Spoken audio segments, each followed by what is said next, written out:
We're going live here now. Okay, looks like we have pressed the red button. Good day, ladies and gentlemen. It's a pleasure to see you all today. My name is Dustin Cormier, and today we're watching an episode of How to Rock Astrology.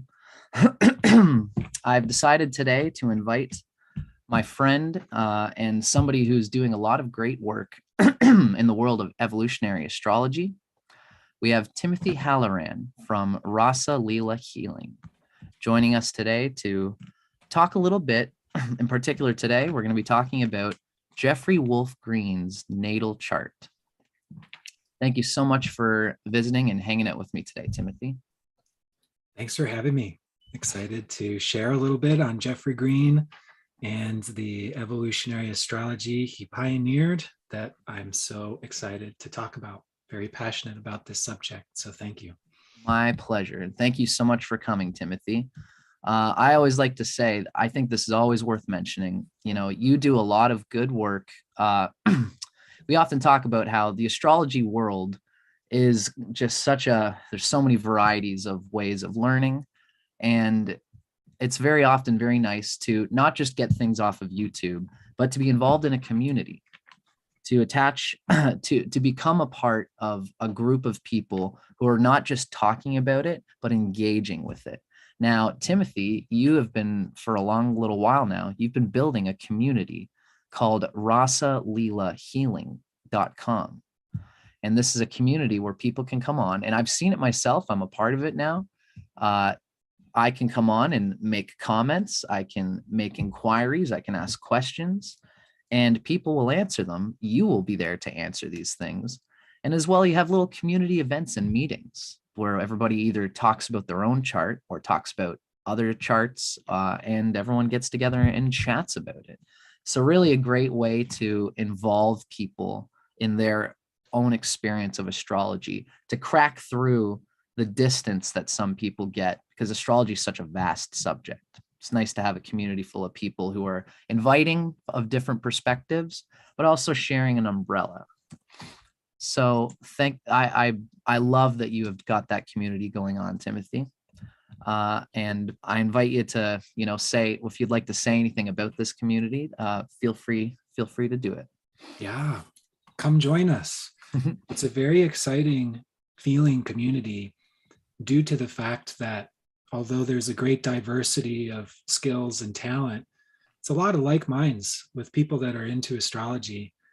And it's an amazing phenomenon to see a group of people that are all well aware of the astrology coming together, seeing our lives in parallel,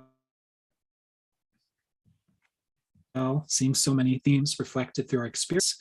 So it functions as an educational group, but also a support group. And it's also bringing in more skills than just astrology, as it's really an intentional community oriented around healing.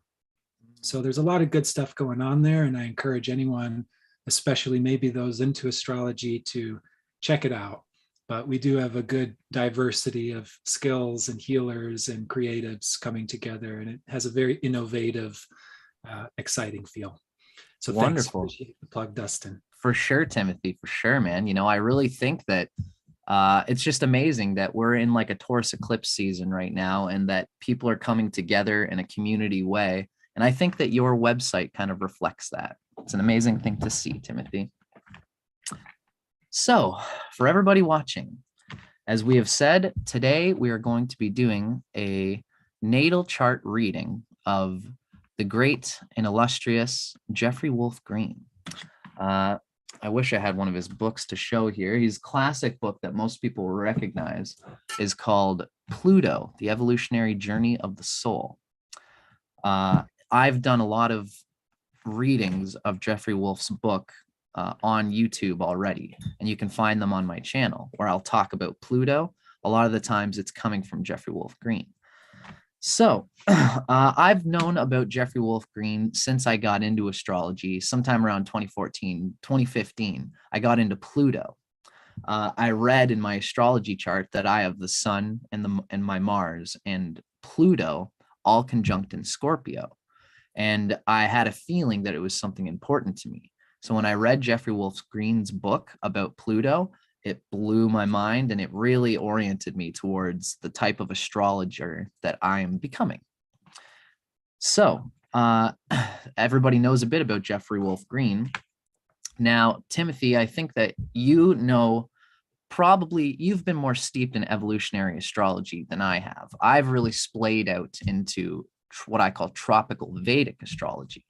But I've always kept my roots and my understanding of what Jeffery Wolf Green is all about, and his emphasis on the water triad, the water houses, the moon's nodes, the 8th house resonating with Pluto, and Pisces, as well as the 12th house, and all the resonances of the outer planets as well.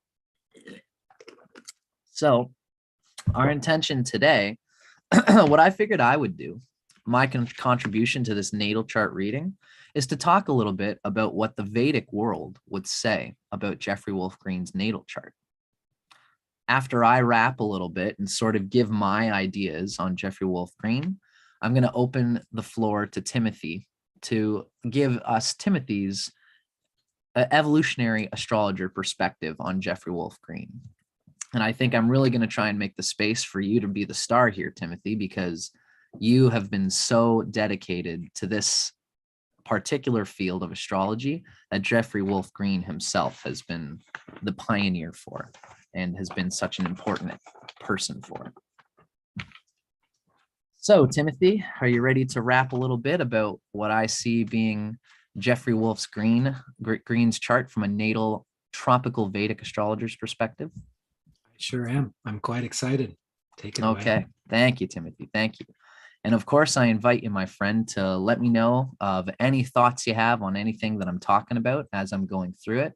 And I should also say, we know that today we're doing a live version of our reading today. So anybody who's watching from home, if you want to, feel free to ask us any questions. Feel free to bring up anything that you'd be interested in asking or talking about.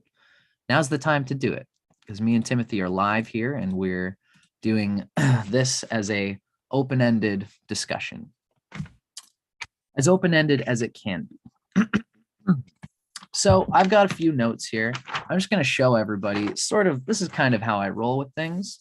What I'll do is I'll print the figures for a chart, and then I'll write it in my own way. So you can see this is like the circular Western style of chart. And I've got the D60 soul chart as well as the D9 soul chart. This is stuff that I'm going to kind of explain and go on about as I go along. So we could see this as a sort of a little bit of a breakdown of what Vedic astrology offers to the world of astrology.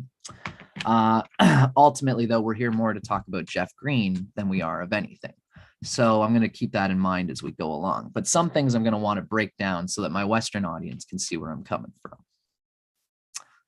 So the first thing I'd like to do is we're going to show what we can see here is Jeffery Wolf Green's astrology chart. This is the Western chart. And typically, what I tend to do is I actually have a software. It's called Kala software. Many of the people in my Vedic community are going to know this software. It was created by Ernst Wilhelm. And this is what would be the natal chart of Jeffery Wolf Green through a Vedic astrologer's perspective. It's the Southern style of natal chart. We can see this down here is Scorpio, and this is where this Mercury, Venus, and Jupiter conjunction is happening. Then we've got Mars, Ketu, and the Sun in Sagittarius. This is just to give people an idea. Now, what I often do, this is back to our Western chart, and this is what we just saw. Scorpio rising with Jupiter, Venus, and Mercury there. And then we have in the sign of Sagittarius, we have the Sun and Mars, as well as Ketu, which is the South node. It doesn't show it in this chart, but the South node is always opposite the North node. What I'll often do when I'm doing things for clients is I will digest the Vedic chart, but when I'm explaining it to people, I'll usually explain it using the Western chart, simply because this is what most Westerners are used to seeing. And as well, it's a little bit just easier to see the signs than it is in the Vedic sense. So keep in mind that this is generally what I'll do is I'm going to read it from the Western chart. Now, if I was to, I almost feel like I should have written this down, but I'm going to give the big pieces of what I see happening in Jeffery Wolf Green's chart right away. And then I'm going to sort of break them down a little bit. The first thing, something that really stands out to me, Vedic astrology is very big on the nodes, just like evolutionary astrology is. Really, my biggest description of what's going on with Jeffery Wolf Green's soul is kind of contained in an interesting conversation that's happening between the nodes, as well as what we would call the dispositors, the lords of the nodes. That's the planet that is ruling the sign that the nodes are in. Of course, everyone's going to see this as sort of happening in Jeffery Wolf Green. One of the reasons that he's got such a loaded soul experience on this earth is because the north node of Rahu is right there on the 8th cusp in the 8th sign from the rising sign. That's Gemini. Gemini typically holds an 8th house emphasis for Scorpio rising. This is doubly emphasized because the actual 8th house cusp is floating right around this area. Now, the north node is in Gemini, and that's ruled by Mercury. Of course, Mercury is here in the 1st house in the sign of Scorpio. The south node is in Sagittarius. Therefore, the south node is ruled by Jupiter. And of course, we have this marvelous conjunction happening of Jupiter, Venus, and Mercury, all in Scorpio in his ascendant sign. This, for me, is really a huge part of the conversation that needs to go on in this chart reading. But as if that wasn't enough, we also have Chiron in the 12th house. I would call it a 12th house resonance. But in Vedic astrology, we would also say there's a 1st house resonance because Chiron is moving through Scorpio, which is ruled by Mars. Therefore, Mars is going to be a part of how this person experiences and expresses Chiron, even though Chiron is going to be really affected in a 12th house way. Whenever a transit happens to this Chiron, it's going to feel 12th house-ish, even though it's happening through the 1st house lord, through the dispositor of Scorpio, where the 1st sign is, where the 1st house is. Now, there's an interesting conversation here happening between the lord of Rahu, the north node, which is Mercury, and the lord of the south node, Sagittarius, which is ruled by Jupiter. Jupiter and Mercury are both here. Now, I think that a lot of Western people would typically convey this as being a good thing. There's a lot of good and a lot of interesting conversation here. How I want to ultimately show this, I think Vedic people are going to know where I'm getting at right away with this. Essentially, what's happening is that the needs of the soul, the desire of the soul to get out of the past and integrate the future of what this soul wants to become. This is all North Node stuff. We know the South Node is the past. It's kind of where we come from. It's an emphasis of something that our bodies and our spirit and our nature is kind of very used to doing, almost to the point where it doesn't serve us as much as the themes that resonate with the North Node of Gemini. This is Rahu's territory. And what we can see here is that the North Node and the South Node being on this axis, what's happening is an interesting thing where Jupiter and Mercury are together. Jupiter is helping Mercury in a way because any planet in Vedic astrology, any planet that is conjunct Jupiter is being delighted. Jupiter is the great benefic. So this means that the North Node is getting a blessing from Jupiter as well as Venus. This is a wonderful thing because the new places that this soul wants to go to is being supported by Jupiter and Venus. So when it comes to conjunctions in Vedic astrology, the conjunctions can be kind of, there's benefics, just like there is in Western astrology. And Jupiter's the great benefic. Nobody is an enemy. Everybody takes on Jupiter's energy in a friendly way. Every planet can be delighted by Jupiter. But Jupiter is not the same way. Jupiter is our guru within us. It relates with sattvic spirituality. So what happens here is that Jupiter spiritualizes and gives inner soul luck to whatever it touches. But if Jupiter is with an enemy, what happens is the nature of that enemy saps and dilutes Jupiter's sattvic nature. Jupiter is sattvic, spiritual. Venus and Mercury are what we call rajasic. Rajasic means passionate. It means kind of intellectual and almost sort of emotional is not the right word, but rajasic tends to be a compulsion of the body, and it's even at its sexual nature that ought to be oriented in spiritual ways. We use our spirituality to guide our passions towards the highest dharma, the highest sacrifice that we could possibly do. So something is happening with the nature of dharma, the nature of sacrifice here for Jeffery Wolf Green, where he could have, he's got a lot of Jupiter emphasis, and he could have just been a mystic in some ways. I'm going to talk about how Jupiter is one of his highest Shadbala planets.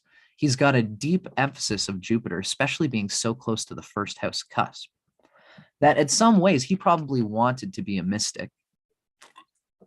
He probably wanted to kind of get away from the world, have his own simple wealth, his own simple yoga energy. All of this is kind of shown by the South Node with the Sun and Mars in the second house of Sagittarius. And there's a past life emphasis of being able to just sort of be by himself and collect wealth and energy in his own way for himself, and to do yoga, to immerse himself in inner worlds. But the South Node here, being in Sagittarius, kind of shows that this is something he did a lot in his past lives. He was likely somebody who, at some point in this incarnation, something along the lines would have made his Rahu in Gemini start to unfold, where it was not enough to be internally digesting yogic scripts and astrology and observing the world through an astrological eye. At some point, he learned that he had to talk about it with other people and engage his luck energy in an 8th house way with other people, with essentially with communities, and even with, regards to the 8th house nature. Having Rahu in the 8th house shows that he's not just doing this for his own soul's sake, second house Sagittarius. He's finding that, when you think about it, our souls are intertwined with the souls of other people. He had karma with other people. He had karma in this life to settle with other souls and other people. This is Rahu in Gemini in the 8th house. And the karma that Scorpio has with other people's energy tends to be a Mercurial Gemini situation. What this means is that really the North Node is also tied into the 11th house, because the 11th house cusp is in Virgo. So we could see that Jeffery Wolf Green would have desired to do a Mercurial thing, to involve himself with other people's energy and to be an astrologer for other people, not just to gain wealth from it, as we might have assumed from the Jupiter, but to really just playfully open his heart and enjoy doing charts for people and even taking it into a bigger sphere.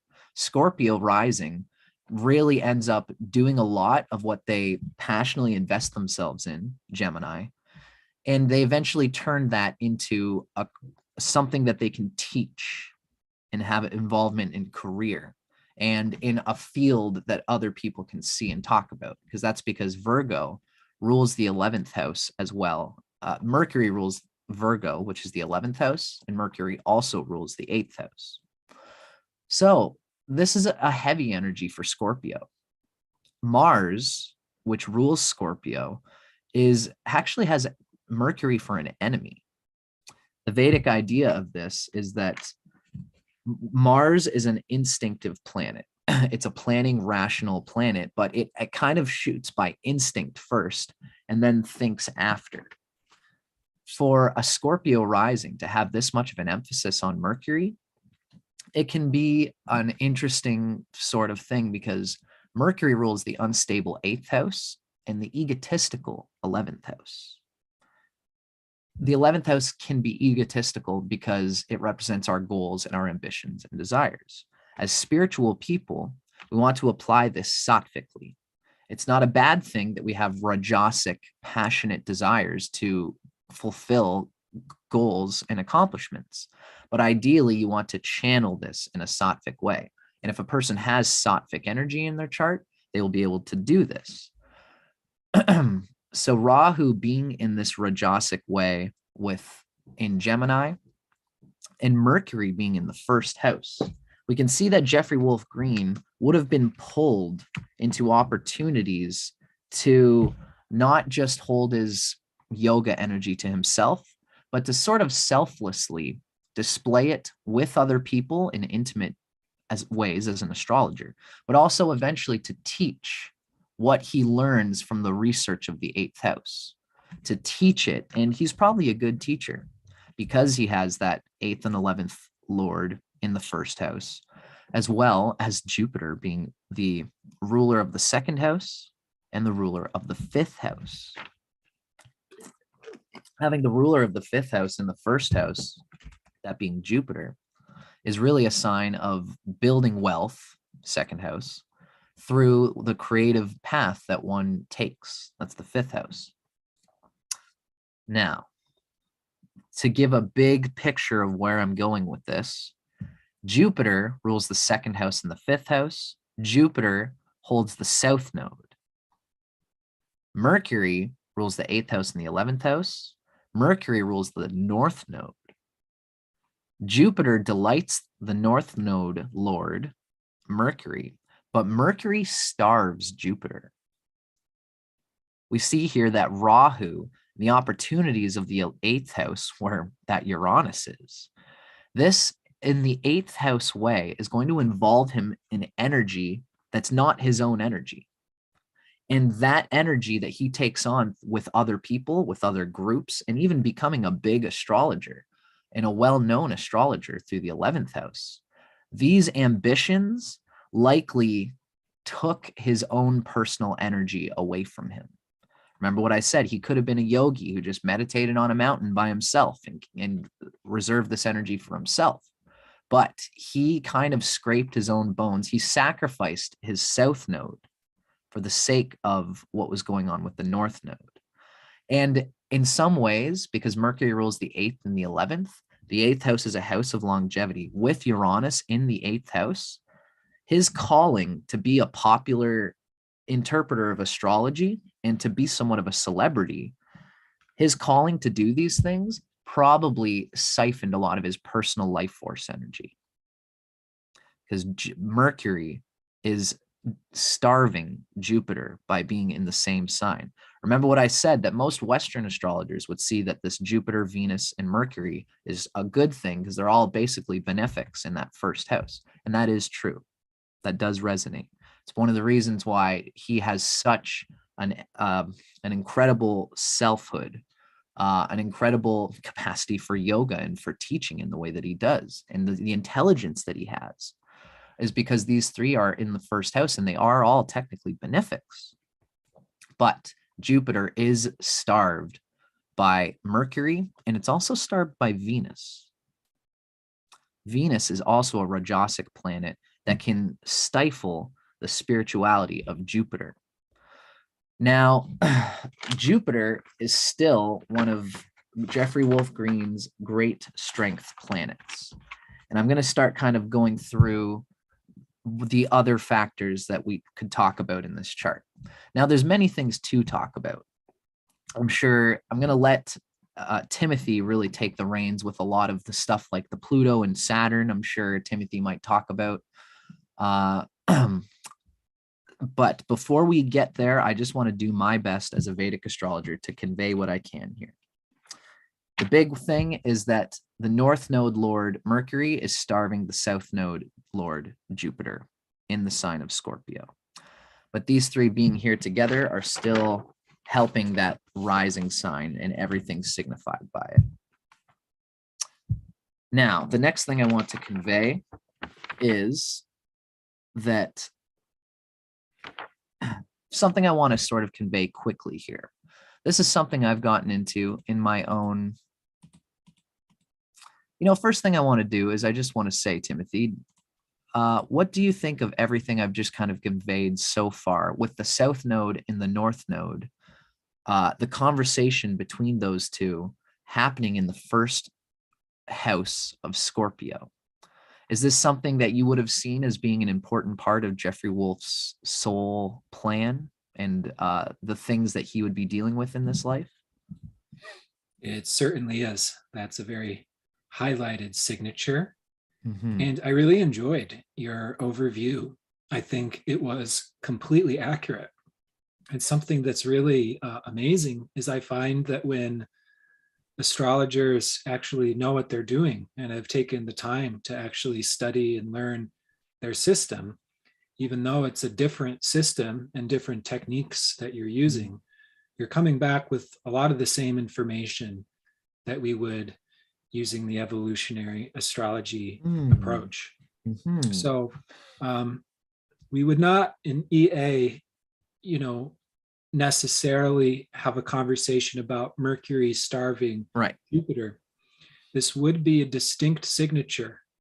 The planets of the moon's nodes conjunct says that what the soul has explored, and you're right on about that South Node and Sag, Jupiterian entranceway. I mean, this is a soul who was a mystic for many lives, wanted nothing but to meditate in temples the first part of his life, but obviously we'll talk about his destiny was a bit different than that.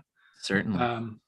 But the distinct signature at the nodal rulers conjunct is that where the soul has explored, gathered experience, learned and grown is where the soul is continuing to explore, gather experience, and share.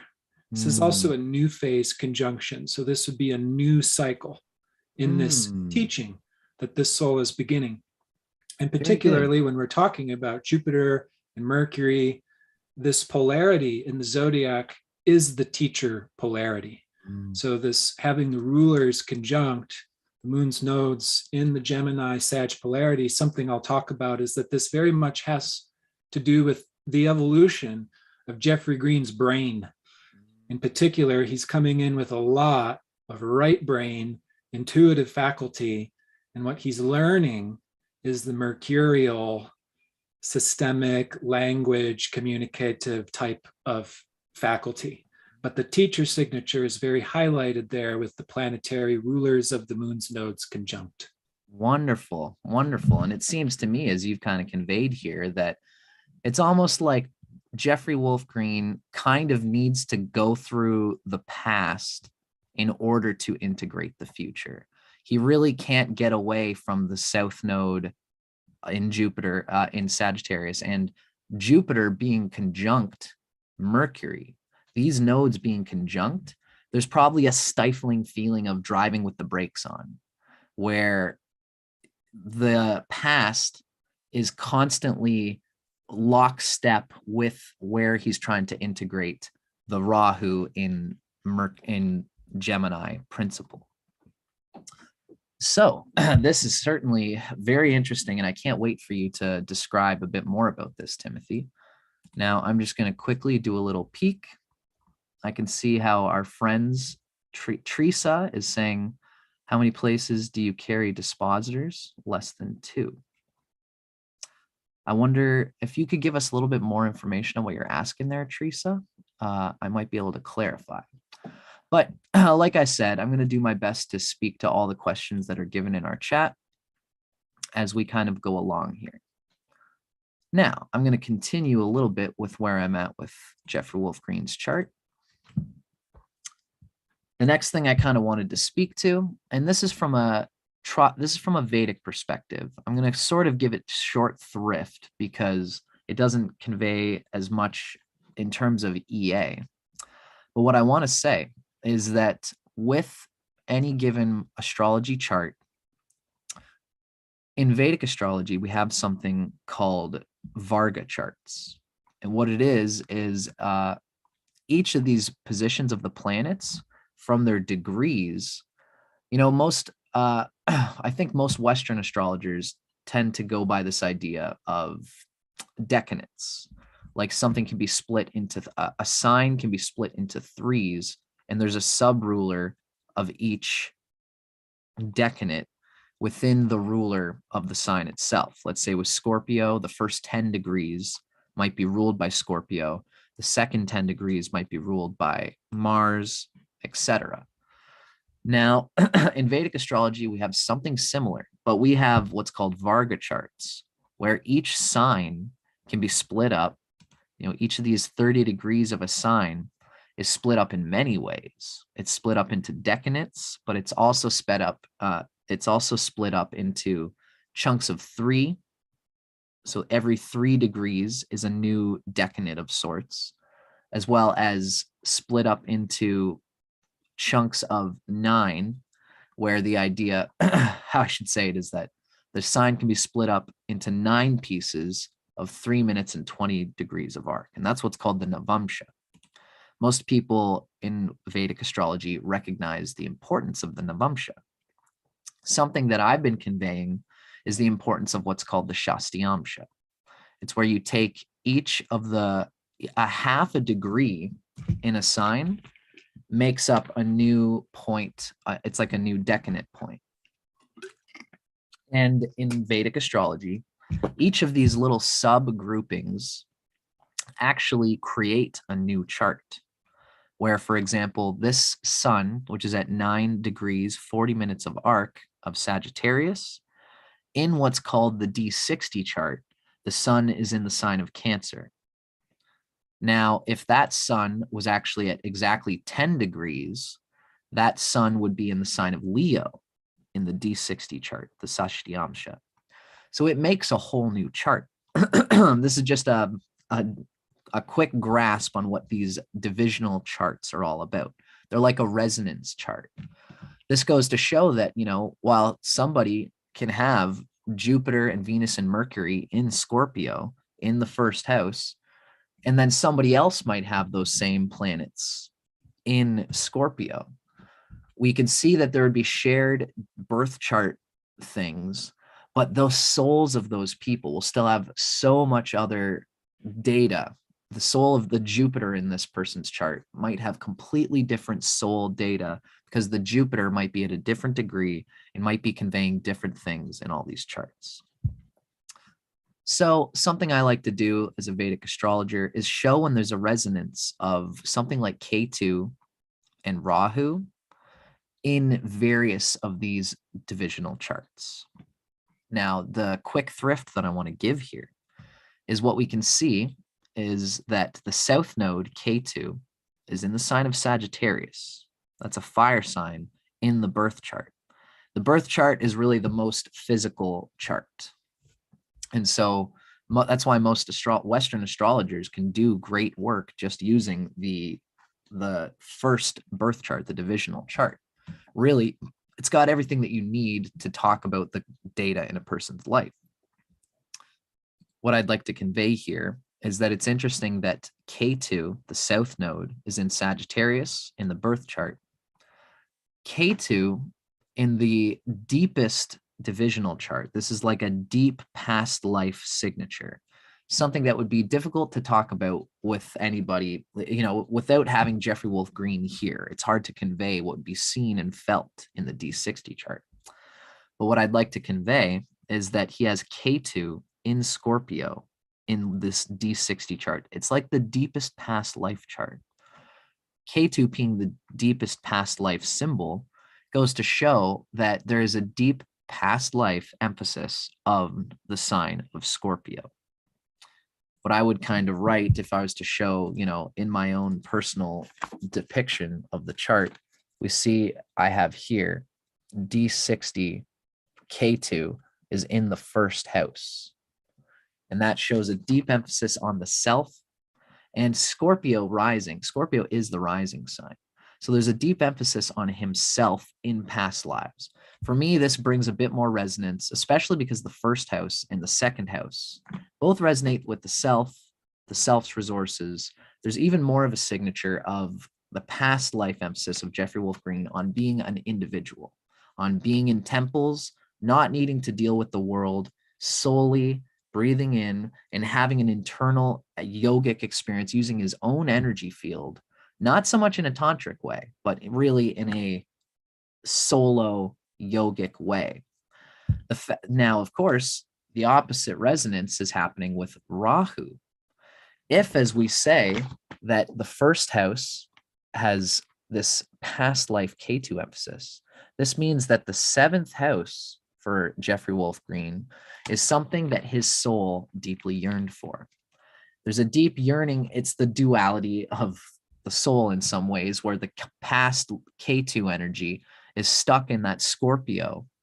And he probably deeply desired really to even deal with marriage, to deal with being a person who involves himself with the energy of a partner, of a life partner, and of the enjoyment of the passions of the rajasic nature of human energies coming together. Now, there's an emphasis on the Scorpio, which is a controlled, we all know how Scorpio risings are. They want to have a controlled and really a ethical, dharmic sense of what they want to do with their lives.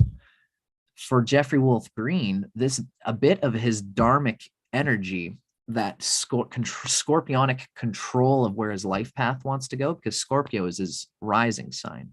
That's how we control our life path and where we want to go with it.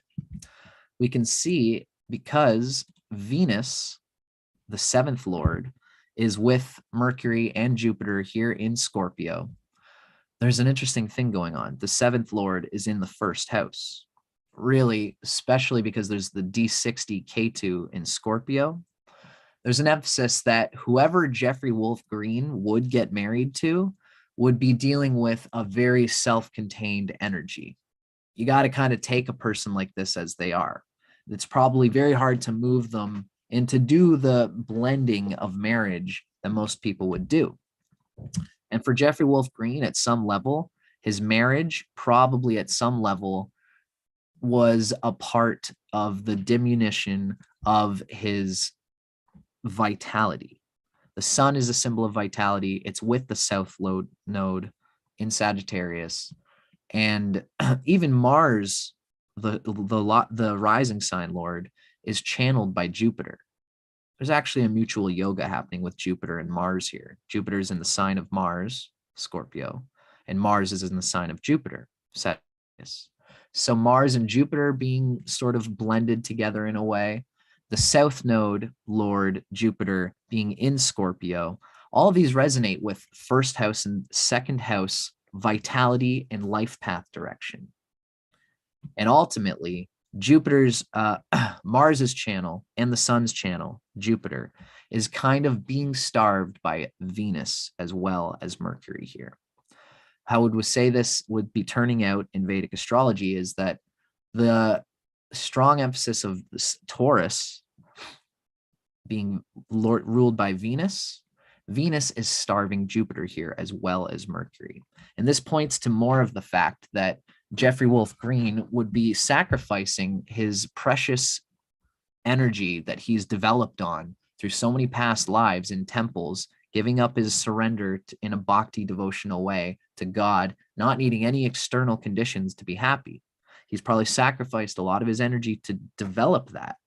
And this life has called him to challenge his ability to retain his one-pointed devotion to God while spilling the cup, spilling the wine, digging that girl, and being in cohesion with another human being and with other human beings in the world. And there's an emphasis really here of his personal life energy, again, being sapped by the intimate connections he made with other people. And as well, the other big point I wanted to say here, Venus is channeling the seventh house and that important past life D60 Rahu. As well, Venus is also channeling the 12th house cusp as well as Neptune. So there's a 12, everyone's probably looking at this and being like, duh. The Neptune in the 12th house, near the 12th house cusp, shows that Jeffery Wolf Green really had a calling to let go of his own self-directiveness through Neptune, teaching him that there's a bliss that comes when you can take all that self-directed, self-pointed scorpionic Mars energy and let a little bit of it go and be in lockstep with the people close to you and around you, and even surrender your desired way of being in order to be in cohesion with how other people want to take you, how other people want you to be. Whenever Jeffery Wolf Green was letting go of his self-emphasis, he was imbibing this Neptune in the 12th house. So the 12th house channeled, the Neptune being channeled by Venus is also involved in what's happening with Jupiter here. So what we could say is that the Venus rules the 7th house and the 12th house. All Scorpios lose a bit of themselves in relationship with others, but it's a happy, energetic loosening. Neptune here being in the 12th house shows that at first there was probably a concern with letting go of himself a little too much, letting go of some of his life path and his dharma for the sake of the enjoyment of being loved and having sentimental connections with his lovers, his lover, and with the people close to him. And there's a sacrifice element here. Neptune in the 12th being coming through Venus in the 1st house shows that at some level, the 12th lord in the 1st house shows that at some level, you're going to be sacrificing yourself for Venus in this case, since Venus is the channel for it. And this is going to correlate with more of this emphasis of what we said as the celebrity and the investment of intimate personal connection with the people who he did astrology work for. Whenever he was doing it for other people, he wasn't developing necessarily on his own thing. So this was an emphasis I wanted to show here as well. Essentially, it's going more towards showing that the calling of connecting to the world outside of himself was a necessary calling because of the Rahu in an air and earth sign. Now, something I want to quickly convey here is that this is something I often talk about. When you think about it, there is a split in astrology, and this is something that comes from Vedic idea, where there's an emphasis of internal realities that comes from the sun, the moon, Jupiter, and Mars. What's the connection here? They anciently rule the fire signs and the water signs, right? Leo rules the sun, Cancer rules the moon. So we know those are soul planets from within. Jupiter rules the intuition. It's ruled by Sagittarius, a fire sign, and Pisces, a water sign. Mars rules in a way, the desires and the needs of the soul. And it's ruled by a fire sign, Aries, and a water sign, Scorpio. It's the deeper desires of the soul. So there's these 4 planets which have to do with internal energies. And then there's the other 3, right? We have Venus, which rules an air sign and an earth sign. We have Mercury, which rules an air sign, Gemini, and an earth sign, Virgo. And there's Saturn, which rules an air sign, Aquarius, and an earth sign, Capricorn. These 3 planets have to do with the embodiment of the soul and integration of the soul in the karmas that Earth has given. The immediate incarnation is involving the person in. And what I want to point out here before I kind of move on, I don't want to spend too much time on this because, again, this should be aimed towards an evolutionary astrologer's perspective. But what I want to say is that in his birth chart, he has K2 emphasized in a fire sign. In his D60 chart, he has K2 emphasized in a water sign ruled by Mars, Scorpio. So that's another emphasis of an inner soul that wants to integrate through Taurus and the outside. And finally, in the Navamsha chart, which is another important divisional resonance, we have Ketu in Cancer, a water sign, and Rahu in Capricorn. And that is integrating again into Saturn, into things that are happening outside of the inner Cancerian genetic soul. He wants to let go of his desires and for what he is used to and familiar to through Cancer in order to integrate it into Capricorn, into Saturn. So we have an emphasis of the past life in a soul sign in the birth chart. Ketu is in a past life in a soul sign, Scorpio, in the past life chart. And Ketu is in Cancer in the D9 chart, the Navamsha, which is another soul chart in a way. All this goes to say it's pointing more in the direction of Jeffery Wolf Green being somebody whose soul is called to let go of the yogic emphasis of his internal energetic realities and to integrate them into the opportunities that Earth presents him outside in the world. And it's a challenging thing when all of these past life charts are aimed in the same direction, shows that there's a deep pull for him to just internalize his energy and to not face his desire to get married, to not face his desire to be a celebrity on a world stage where he can help the suffering of many people. The K2 just wants to stay inside its little hole and to do its thing without needing to have its energy sacrificed and surrendered in this way. Now, I don't want to speak too much to that, but that is, from a Vedic perspective, a big emphasis on what's going on in Jeffery Wolf's chart. Now, the last thing I kind of want to say is that the sun in Jeffery Wolf's chart has significations of having some struggle. It's in the second house, and it is essentially, it's what's called weak in Shadbala. Shadbala is an emphasis, it shows the strongest planets of a person overall. And it comes from many different things. It comes from like the closeness to the summer solstice. The sun does better when the soul is born closer to the summer solstice. And we see that he is born in December. So by being born in December in the sign of Sagittarius, it's closer to Capricorn, which is the opposite of summer solstice. That's a small example of the things we see in Shadbala. Another one, an important one, is the closeness of the sun to the 10th house. The sun likes to be closer to the 10th house because then it can convey itself on a stage without being too emotionally involved. The sun does its warrior sacrifice best when it's for a field. Here, when the sun is in the second house, there's a strong emphasis of the soul wanting to develop on a personal life. And it sucks that the sun here doesn't get to express too much of its desire to have a home life in the second house.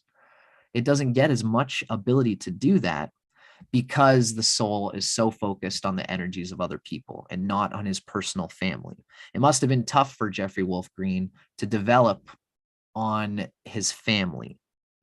It's interesting that Saturn is in Leo with Pluto, and Saturn and Pluto are here in the top of the chart, calling him in some ways to confront what destiny is calling him to do. In some ways, destiny is calling him to confront his dharma through family, through his personal life. And again, this personal life, the second house, is being sapped by the celebrity of Mercury, the marriage of, and the sacrifice on a sort of world stage for people and intimate people, even within the marriage, but really also outside of the marriage. The 12th house emphasis of Neptune in Libra. The 12th house emphasis of Neptune in Libra. How you doing there, Timothy? Are you still with me, my friend? Thanks. We're all good. Keep flowing. Yep, no problem, buddy. What I want to say here is that Neptune being in Libra shows that the 12th house is calling him to deal with sentimental friends and people will just come to him to serve using his astrological abilities in his life. And even this would have sapped the second house thing.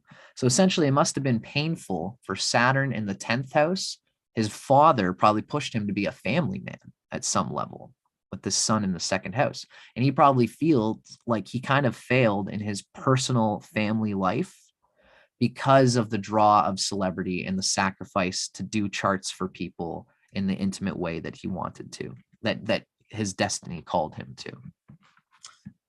The sun is weak in Shadbala, which shows that often what happens when the sun is weak with Shadbala is that the person develops the intelligence in other ways to be clever, to cleverly convey the soul's dharma.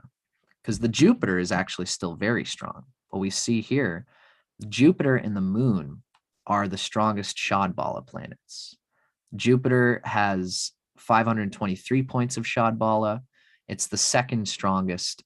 And then the moon is the first strongest Shadbala. The moon and Jupiter are soul planets. And this shows that Jeffery Wolf Green might have just involved himself in astrology, and in really, since his Jupiter is still strong and loud in his experience, being in the first house especially, Jeffery Wolf Green still conveyed his dharma. Even though he couldn't do maybe what his father or somebody in his life pushed him to, and to embody what his family or his immediate genetic relatives, his karma of his family might have pushed him to, his emphasis of Jupiter shows that he still knew that even though he couldn't make the expectations of that 10th house happen, he still conveyed a lot of what his dharma was meant to do, which is to be a creative contributor to the field of astrology, to do astrology charts for people, and to be a yogi, and to just simply let go of those expectations of his family and his father. But there is significations here of Pluto and Saturn in the 10th house of Leo, and the sun not having as much strength as it could, being sapped out by the south node, channeled through Jupiter, and then given up on the celebrity plane we've been talking about. He could still do a lot of the dharma, and he was still a spiritual person. That's really evidenced by the work that we can see that he's done. He might have felt like he failed in his mission in some way, but ultimately all of us can see the sacrifice that he made as a lecturer and as a pioneer of astrology. And really, he probably did a lot of charts for clients on the cheap, just because he knew that he was surrendering, he was doing his dharma and surrendering for those people, emphasized by Neptune and Libra in the 12th house. He was probably somebody who was very willing to spend a lot of time with the clients that he worked with, in a way where this is like a mechanic. You bring a car to a mechanic, and the mechanic was supposed to leave at 6 p.m. to go and see his wife, but someone brings their car in at 5:30 and says, "Hey, I'm in an emergency." And the mechanic, Jeffery Wolf Green, would say, "Don't worry about it. I'll work on it until 9 p.m. tonight. And then you can come and take it from me. And my wife doesn't get to get dinner with me, but I helped out a person in need." This is a big emphasis in Jeffery Wolf Green's life, from what I can tell here. And really, the last thing to point at is this Saturn being an important part of his sort of energy, and Pluto and Saturn conjunct in the 10th house would have been a difficult thing for him to deal with in general. Now, I do want to say that a huge part of the mysticism in Jeffery Wolf's chart comes from the fact that the moon is his highest Shadbala planet, and he is a mystical, emotional-minded person. I do want to say, having the moon in the 5th house, really pretty much on that 5th house cusp, being trine to all this stuff, and Jupiter and Venus and Mercury being trine to the moon, shows that there's a lot of delight going towards the moon. Even the sun has an angle to the moon here, and the sun is one of the moon's greatest friends. Jupiter and Mercury are the other of the moon's greatest friends. So this moon is strongly delighted, and it shows that he was probably guided in his life to listen to his moon, to listen to what his soul is and what it means and what it's for. And it's no surprise to me that the moon and its nodes, as well as the water's triangle of astrology, All of these things are strongly emphasized in Jeffery Wolf Green's Evolutionary Astrology. And I think that he would be a person who would understand, who would learn to see how the moon, being our Jivatman, being the actual energy that we feel and experience on Earth. The moon's the closest of the luminaries to Earth, and it is the moving, changing reality that we feel.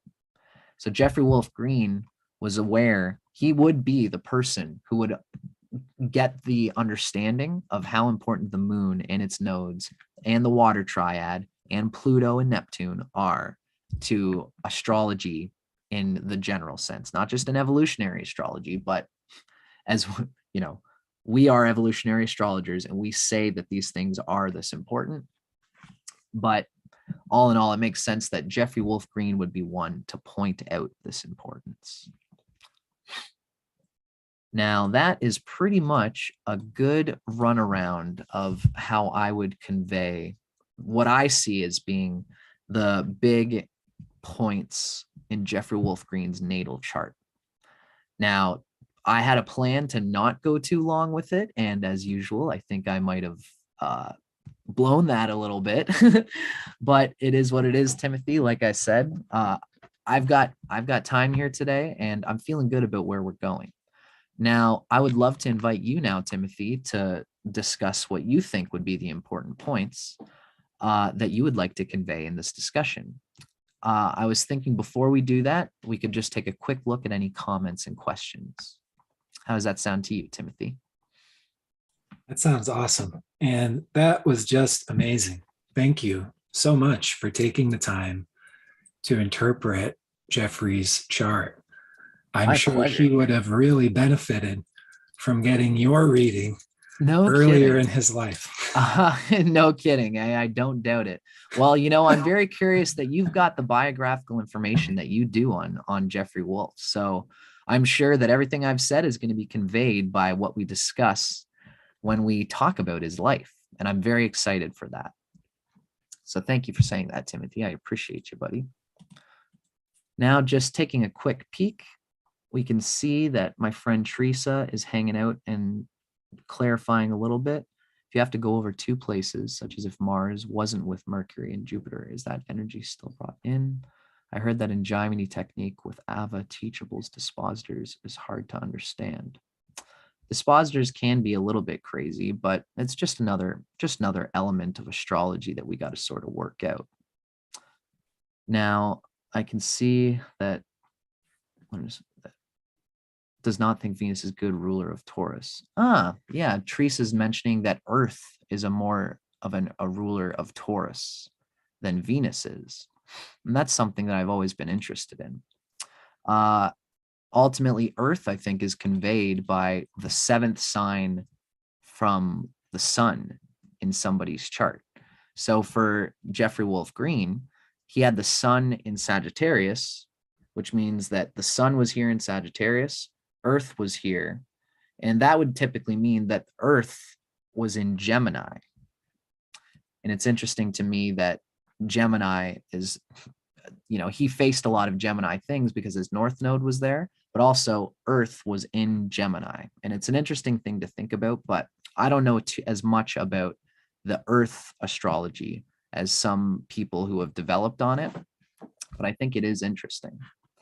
And that does remind me, and I should say this, I'm surprised I didn't say it during our reading, but the last thing I want to convey here is an important part of Jeffery Wolf Green's chart is that Gemini is the Atmakarika. And this puts further emphasis that all things related to Gemini, as we can see here, Gemini is the Atmakarika because it is the highest degrees of the Saptagrahas, the highest degree planet, not including Uranus, Neptune, and Pluto. In this chart in particular, though, Mercury is the highest of all the planetary degrees. It's at 21 degrees, 18 minutes of Scorpio. And it makes sense to me, again, that really he has his Atmakarika, his soul planet, has got Rahu there. And so really it shows that his life is Rahu immersed. Really, he's also got Uranus and the North Node in Gemini. And so having Mercury for an Atmakarika further emphasizes the need for him to develop his sexual energy through other people, to dissipate some of his sexual energy through other people, but to be playful about that and to accept and not hold onto his soul energy so much that he misses out on his ability to be the celebrity, be the person who actually serves the world and doesn't just, isn't a yogi who selfishly holds on to his energy in a fearful way. Mercury, as the Atmakarika, was teaching him to be able to do this in a playful way and to keep his eye on how much energy he surrendered. Ultimately, I think Jeffery Wolf Green did have a difficult life, and it was probably difficult for him to monitor how much energy he gave up to his celebrity and things like that. But the Atmakarika Mercury shows that he was learning to do this, and it was an important soul thing for him, on top of all the emphasis we've already given. Now, I don't want to go too much in circles. I think that this would be a good time for me to invite our friend Timothy to discuss and to bring up how we can unfold a little bit more about what we can see in Jeffery Wolf Green's natal chart. Thanks, Dustin. I'm going to test to see. Yes, I can. I'll share my screen in just a moment. Perfect. Thank you. Again, that was an amazing reading. And before I give, some of my own reflections, I just want to specifically say that why that was such a useful reading is I think you really highlighted some of the bottom line themes and learning lessons and directions that were very markedly, outwardly, obviously a part of Jeffery Green's life. And I think you hit the nail on the head with that. So again, awesome. I am all the more inspired to study more Vedic astrology because it's such a unique, finger into things, and it's different than the approach that I'm used to taking, although a lot of the same things tend to run parallel. So that's really amazing. Wonderful. Thank you, Timothy. I appreciate you saying that. I'm glad to hear that. I figured that it would be that way. A lot of the different cultures end up having different ideas about the same lines of energy. The soul is the soul is the soul. Exactly. It's so what you see is what you get in astrology. I don't even understand why there's a need for dispute. Can all be tested quite clearly, observed and tested. I wanted to make a quick comment to Teresa's made a comment about the Earth and Taurus and Venus. And I just wanted to quickly share my comment on that, maybe especially just after the solar eclipse in Taurus. And that is that Venus has a very, very special relationship with the Earth. And this was particularly known by the Earth-centric traditions, pagans, Celtic, maybe most renowned are the quote-unquote witches, the wise souls that were also the Earth-centric souls. It's interesting the history of Venus being demonized, as was the pentagram, which is the natural formation that Venus draws in the sky. But we see that pentagram also reflected throughout nature, in flowers. We see it in the apple when we cut it in half, the five-pointed star. And this is all in close connection to Venus, which again has a very special relationship to the Earth. But we know Taurus has everything to do with food, agriculture, and is certainly an Earth sign.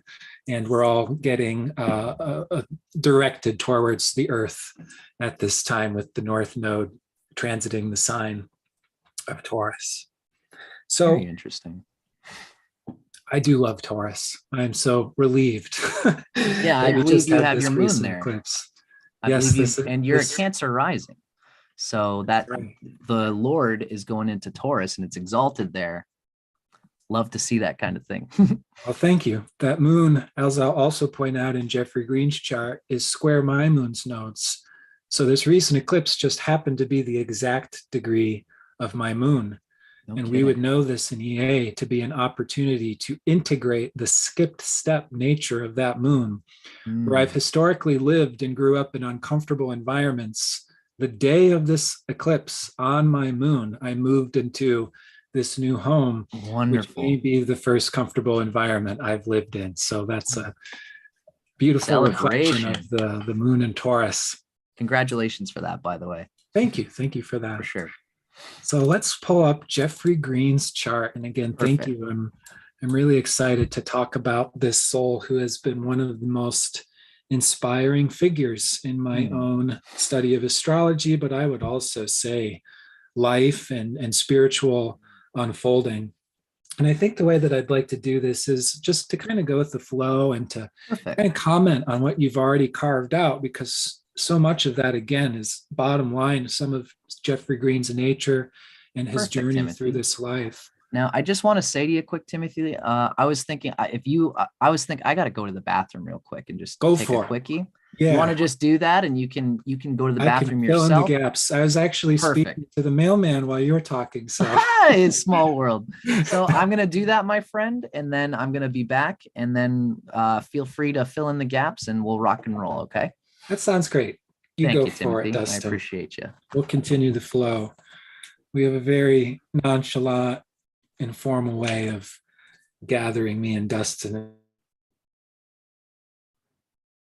And I think that works even better to create a kind of intimate feel in our broadcast. So, what to say first?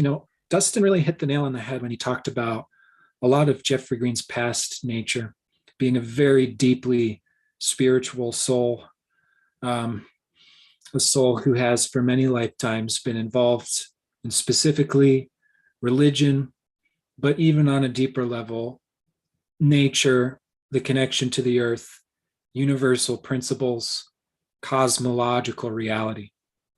And this is reflected in the archetype of Sagittarius and its ruler Jupiter. And we heard Dustin speak so much about Jupiter, which is a very highlighted archetype and planet in Mr. Green's chart.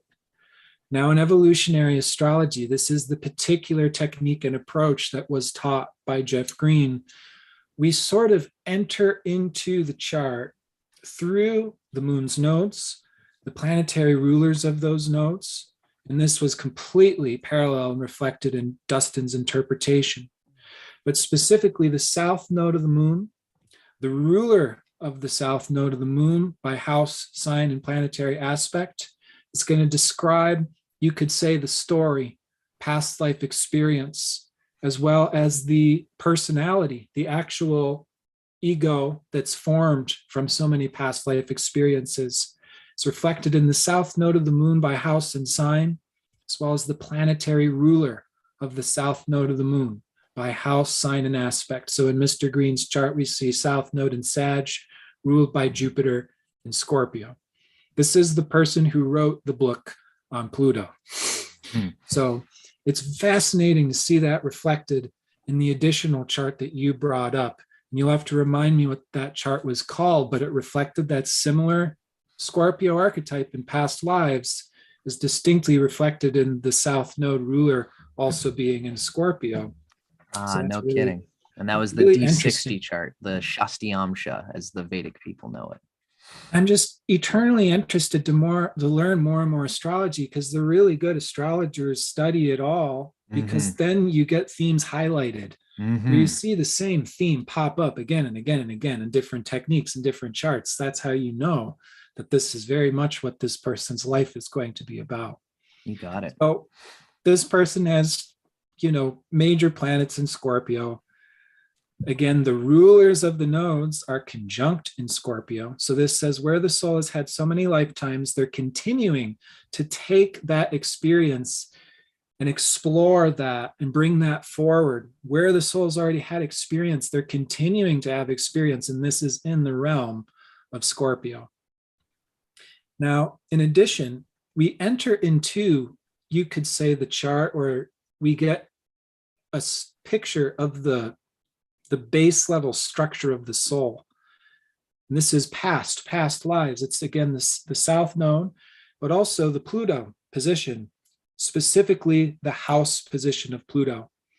This is very much the centerpiece of the wisdom that Jeffery Green taught.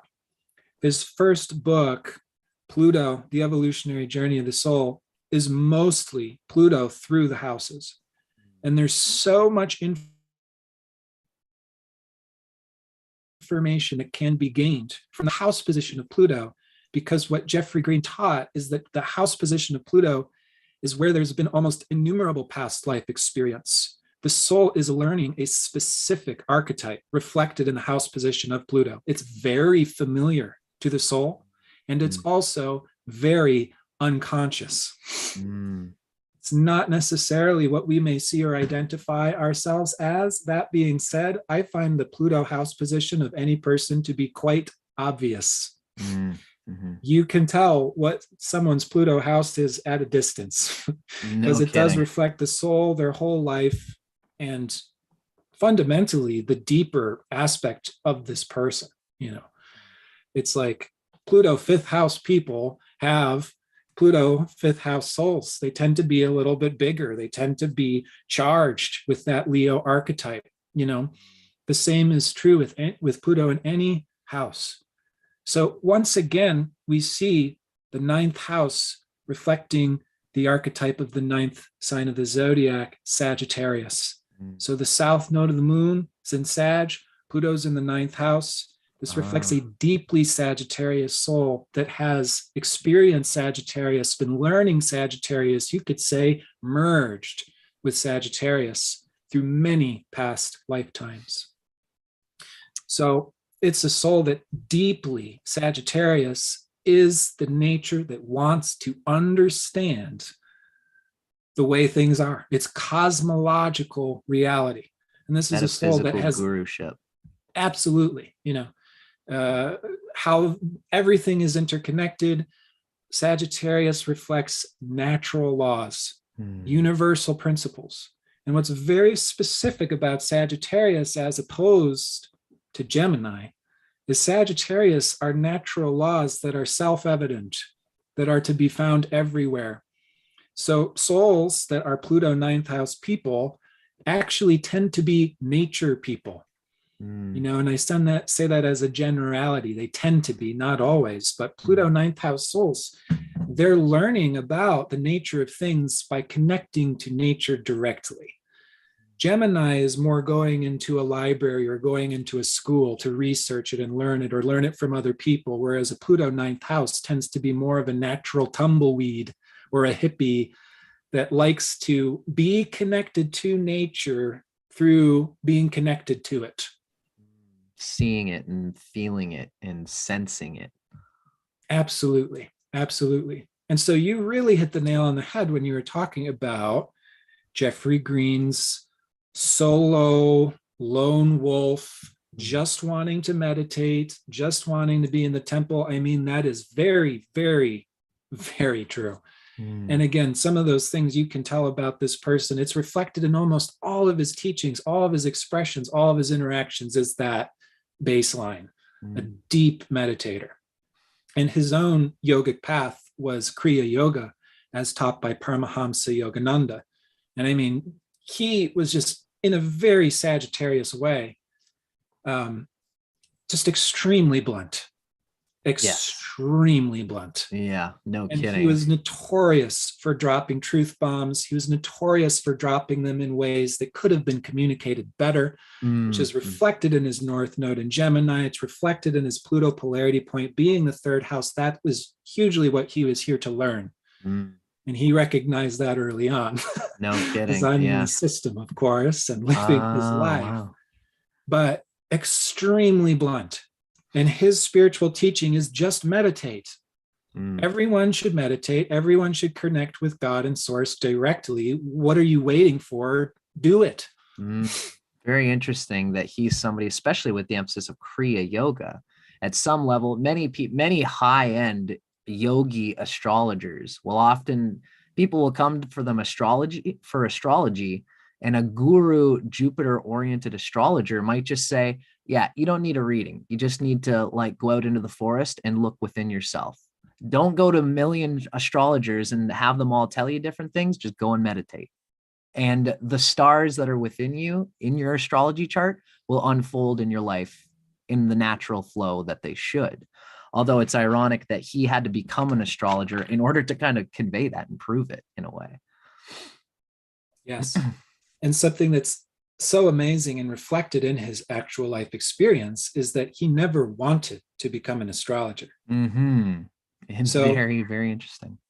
Very right brain oriented soul. We see that in the Sagittarius signature that's very highlighted. We also see that reflected in the Uranian signature that is highlighted. And this is because not only is Uranus in Gemini in the North Node, which is a very distinct part of the signature of being the pioneer, being the astrologer, being the teacher, writing the book, communicating the actual method of the future. Because honestly, EA hasn't even landed yet. This is so ahead of its time and so just still waiting to get picked up by the public. He was very, very, very much a pioneer. But one of the major pioneering techniques that was actually brought forward first by Dane Rudhyar and then polished by Jeffery Green is planetary nodes. And I can actually pull up my software here so that way we can take a look at the fact that the nodes of Uranus are aligned with Jeffery Green's moon's nodes. And that's a very distinct signature in this man's chart. Again, being the astrologer, being the pioneer, having this right brain intuition that was very objective, very Uranian, and he was a very Uranian person. This is not somebody who is understood by many people, if hardly anyone at all. Wow. That's an amazing thing. His way of teaching, his way of speaking went through a North Node Gemini evolution. He learned how to communicate with greater diversity of people, but he brought in a tremendous amount of Sagittarius.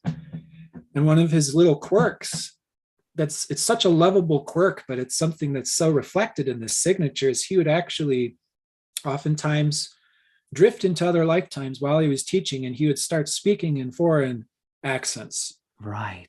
When he taught. But it's because he was going into a teaching mode, and then that past lifetime would actually bleed through, and he was not totally aware of it. But it's such a caricature of Jeffery Green as he would go into these interesting Sagittarius accents. This is somebody who's coming from, specifically with the Sagittarius signature, wisdom outside of typical Western culture. Definitely. Now, I mentioned that he was a very devoted student of Yogananda. I mean, Yogananda was really the person he spoke about most of his life as an inspiring figure, as a role model, which we all need. Totally. A guru, like you said, which gets really, we have weird relationship with that word in the West, but I think the better word and what we all need is a good role model. We need people ahead of us to inspire us. We can't do it all by ourselves. We need people up ahead. But it was actually Yogananda's guru, Sri Yukteswar, who, according to Jeffery Green, dropped the entire Pluto book in Sanskrit in a single super consciousness dream that Jeffery Green experienced, I believe, in his pretty early 20s. It was in his 20s, I think, when the whole Pluto book first dropped. That's amazing. Before then, he was meditating in a temple, and he had, which is such a Sagittarius Uranian experience, to have this map of the future just drop from on high. So he had another map drop even earlier in his life that said, you're going to be a world famous astrologer. And he really hated that. Wow. He really never wanted to be an astrologer, did not have a good taste in his mouth about astrology, but that's what life asked him to be and do. In this incarnation. Yeah. One of my favorite Jeffery Green quotes is, you do not have to like what your life is. You simply need to do it. We need to embrace our evolutionary journey. Wow. I really like that quote and what it tells us, because there's so many of these new age pseudo-religious ideas that we should be all happy, we should be all love, we should be all light, which are actually oppressive to the water trine and the divine feminine you spoke of, which is full spectrum, which flows, which includes everything.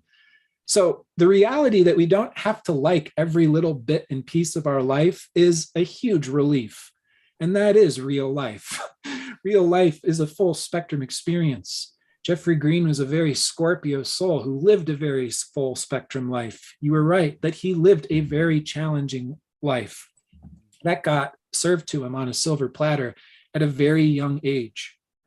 When you mentioned his family, this was a tremendous challenge in Jeffery Green's early life. Jeffery Green ran away from home very young and never went back. He never returned to his parents. Wow. And that was another rather non-New Agey thing that he taught, is that you do not have to go back or forgive or heal an abuser. What he said is if he had gone back to his abusive parents, that would have created more karma with them. So he actually, in a ninth house way, this is a lone wolf, this is a nature person. I would say that Jeffery Green is a feral soul. Wow. Feral. Interesting. Yeah, I get that. That's very interesting. It's very descriptive of the leaving the second house, leaving the comfortable resources given from lineage of family. Yes. And very comfortable there. Very Right. comfortable alone. Again, he just wanted to be in temples by himself. He was totally fine there. And you hit the nail on the head with that, with this first house, which is also, the yogis here, Mars on the south node as well, the willpower, the persistence, the energy to do it, is very much here in the first house. But so is the lone wolf. We see this reflected in a Pluto in the first, or a loaded first house like Jeff Green, or a south node in the first, where there can be that lone wolf nature. And when the north node's in the seventh house, this means the soul's learning relationship, especially more long-term, mutually reciprocal, actually supportive, where there's the ability to give and take and receive and share. Seventh house Libra themes, that's very much what he did not have in his past, what he did not have in his childhood, but that was what he was learning to trust and to open to throughout his life. The other distinct signature with his family is the fact that his moon is square to the moon's nodes. Indeed. Nodal squares are really important in evolutionary astrology. This is actually what I encourage those who don't know, or who are very into other branches or approaches in astrology. I highly encourage, if you're not familiar with planets square the moon's nodes, they're incredibly meaningful, and an EA that goes to a very great depth. These are called quote unquote skit steps by Jeffery Green. They're parts of our consciousness or our nature. They're part of who we are. And they're distended. But for whatever reason, they're not fully online early in our life. Yes, dissociated. And specifically, when a planet square the moon's nodes, it is more distant from the ecliptic. So there's this symbolism, even in the astronomy, of dissociation, being separate from all the other planets that are interestingly on this nearly singular plane. So moon square the nodes, it's more out there. And this can be a signature of emotional dissociation earlier in life, or not having the support of the family, or not having the safety of the family. I think in Jeffery Green's case, this is an enormously sensitive spiritual man. My guess is that those sensitivities came online after he fought in Vietnam. As someone who was a soldier in Vietnam, I believe the reason he was drafted for the war is he got in a car accident with somebody and got into a fist fight with this person in the middle of the street. And he was drafted and then had to fight in Vietnam. Wow. Jeffery Green had a thing with reactivity, anger, defensiveness, with that South Node Mars conjunction. What he said in his own words is that his last lifetime before this one, he was a Native American boy, and he was shot off of his horse and died in rage. And he was born with that anger in this life. But someone who's very well aware of that defensiveness, again, that being a part of the lone wolf.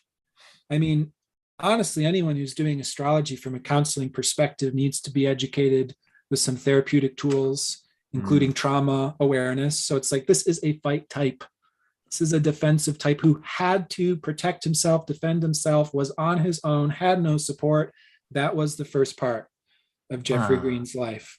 It's funny how we can see the longer range, especially with Pluto in the ninth. We could see longer range soul archetypes through certain things.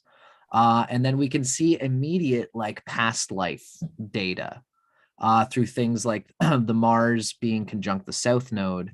That might, for all we know, that might not be a signature that is typical of Jeffery Wolf Green. But for some reason, it came up in probably the most recent string of incarnated lives, which is something that he would have had to deal with in this lifetime. It's an interesting thing to think about how intrinsic certain aspects of a chart are to the deeper line of continuing souls versus some that are just really the last few incarnations for whatever reason that he might have had to deal with this Mars South Node conjunction. That's absolutely right. Yes. Interesting. We can get a map of soul samskaras just with the Western tropical chart. Absolutely. In EA, we know planets conjunct the South Node. It's usually two things, but it may be one of two, which is that the soul has particular experiences where there's gifts, there's something special that that planet's bringing forth into this life. And there also tends to be developmental issues around that planet. So it's like a mixed bag. But planets conjunct the South Node, I mean, these are going to be a marked part of the personality. They've been so up in recent lifetimes, they're present in this one. They need to be resolved in some way. Totally. Now, when planets are conjunct the North Node, on the other hand, there's been a certain level of momentum that's been developed with that planet in past lives that's now continuing to take that soul forward in this one. So again, we have Uranus, the planet of pioneering astrology in many respects, metaphysics, bringing in new dimensional awarenesses on the North Node. And certainly that's something that has been cultivated and is continuing to be a part of what Jeff Green is sharing, disseminating, putting out there with the North Node in the 7th house, Gemini. And then his Pluto polarity point in the 3rd house has a similar evolutionary intention. This is usually true of all Pluto 9th house people, that they have some of that wisdom that they simply know without knowing how they know what they know. It's just intuitive. Right. So the Gemini polarity is to actually learn, discern, invent, Uranus there, the language, the system that makes sense of that wisdom. Gemini is the sign that wants to understand why things are the way that they are. That's why Gemini is correlated with the magician. And the magician is like having a mad laboratory of all these different elements and archetypes, because Gemini is like, how do I make this work? How can we change this into something else to really break it apart and understand it part by part, bit by bit? That's Mercury, right? Yeah. Mercury always deals with what's small, parts and bits and pieces. Right. So that's a huge part of what he is here to learn. And he knows this, later in his life, he's very involved in an online message board, an online community, no kidding, teaching using the internet, putting out many books. There's, more and more books that are getting put out by the School of EA. Wonderful. And I see that I'm correlating that we're talking about the North Node being in Gemini in the birth chart, but there's a double resonance with the fact that Pluto was in the 9th house, and therefore the polarity point of Pluto was the 3rd house. And so at some point, not only did he feel the mystical naturalism of his own soul, but the Pluto being oriented towards the 3rd house of Aquarius in this sense is also teaching him to not only know the soul without knowing it or why he knows it, but to experience his knowledge of his soul in a tangible way. And I see that 3rd house emphasis being resonating with the North Node in Gemini. I could see that being a double emphasis there. Absolutely. Because this would be a seer, a real seer who sees just like X-ray vision sees, and it's not thought. It's just seen. It just comes straight in. And he was already like that even before he ventured into astrology. And that's a huge part of why he was able to really develop the astrology the way that he did. It was interesting also that you mentioned him really needing to get into relationship in your reading, because that's right on. He did have multiple marriages. He did have, children from different partners. And really interesting Jeffery Green factoid is, he says himself that this moon square the nodes is a part of the skip step, is he needed to have a family this life. But that got set to the side in prior lives. And that was a big part of this life, is for him to be a family man, which is probably something he did not believe possible earlier, like you said. And he has 7 children that all have moon in Pisces. Whoa. Wild. That is amazing. I'm glad that you know these facts, Timothy. And I mean, that's just remarkable, Yeah, it's incredible. And would you say that there's an emphasis of the moon being that close to the 5th house cusp, that this resonates in some way with in Vedic astrology, absolutely. We correlate the 5th house cusp with children and fertility. No kidding. Yes.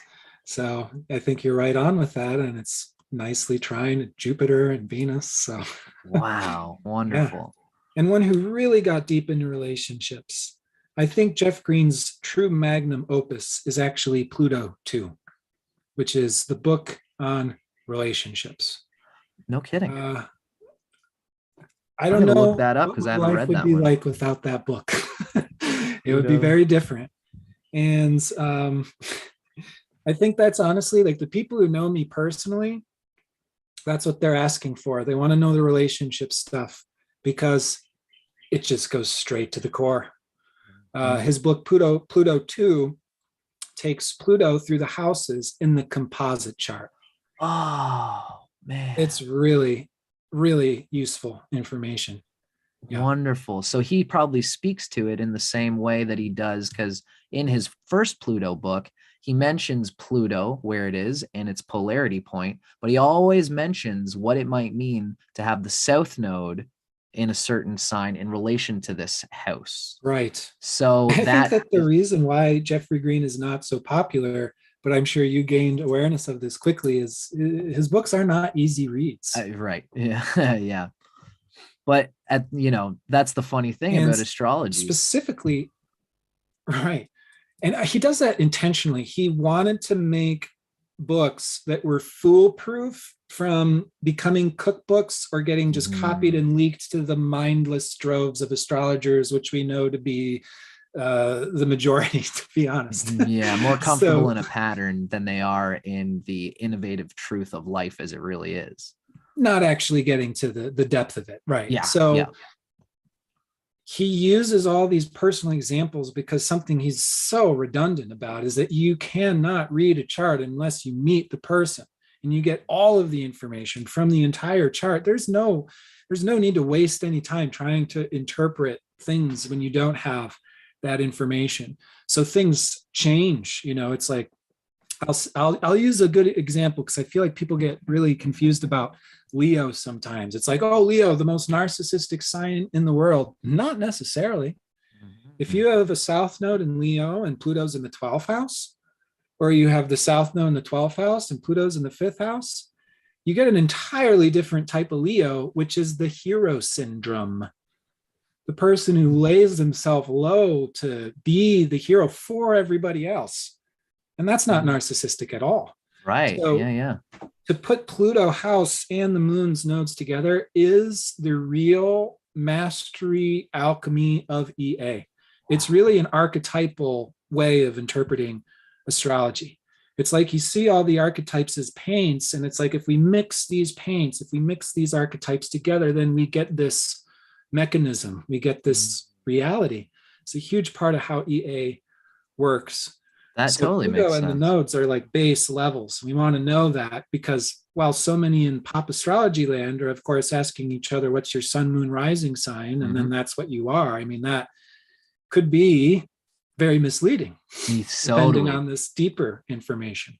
Yeah, it really goes to show, like, I think one of the great emphasis that Jeffery Wolf Green puts in a lot of his writings is he's always kind of reminding you that there are, what he describes as, he could have really chosen any number, but he based it on 3, is that a person could be in whatever the soul print is given, the person could be in an unevolved sort of like a mass, like a sheep state that's kind of unawakened. The person could be in the in-between of awakening stage, and then the person could be a person who's spiritually evolved.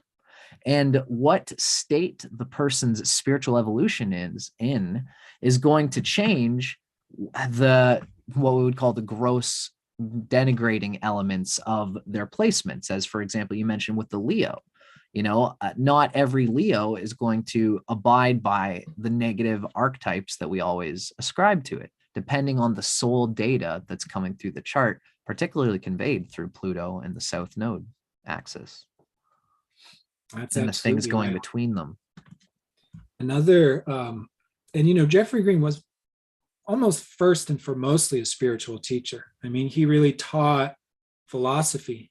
And I think that's what was maybe one of the most influential things in my life, is his teachings helped to really break down my patriarchal religious conditioning, which we can certainly see was a very marked part of Jeffery Green's life as well, because this would be a religious authority in past lives. And boy, he really had that nature in his personality as well. He really scared a lot of people away with that, what was oftentimes seen as a dogmatic nature, but also thoroughly against religion.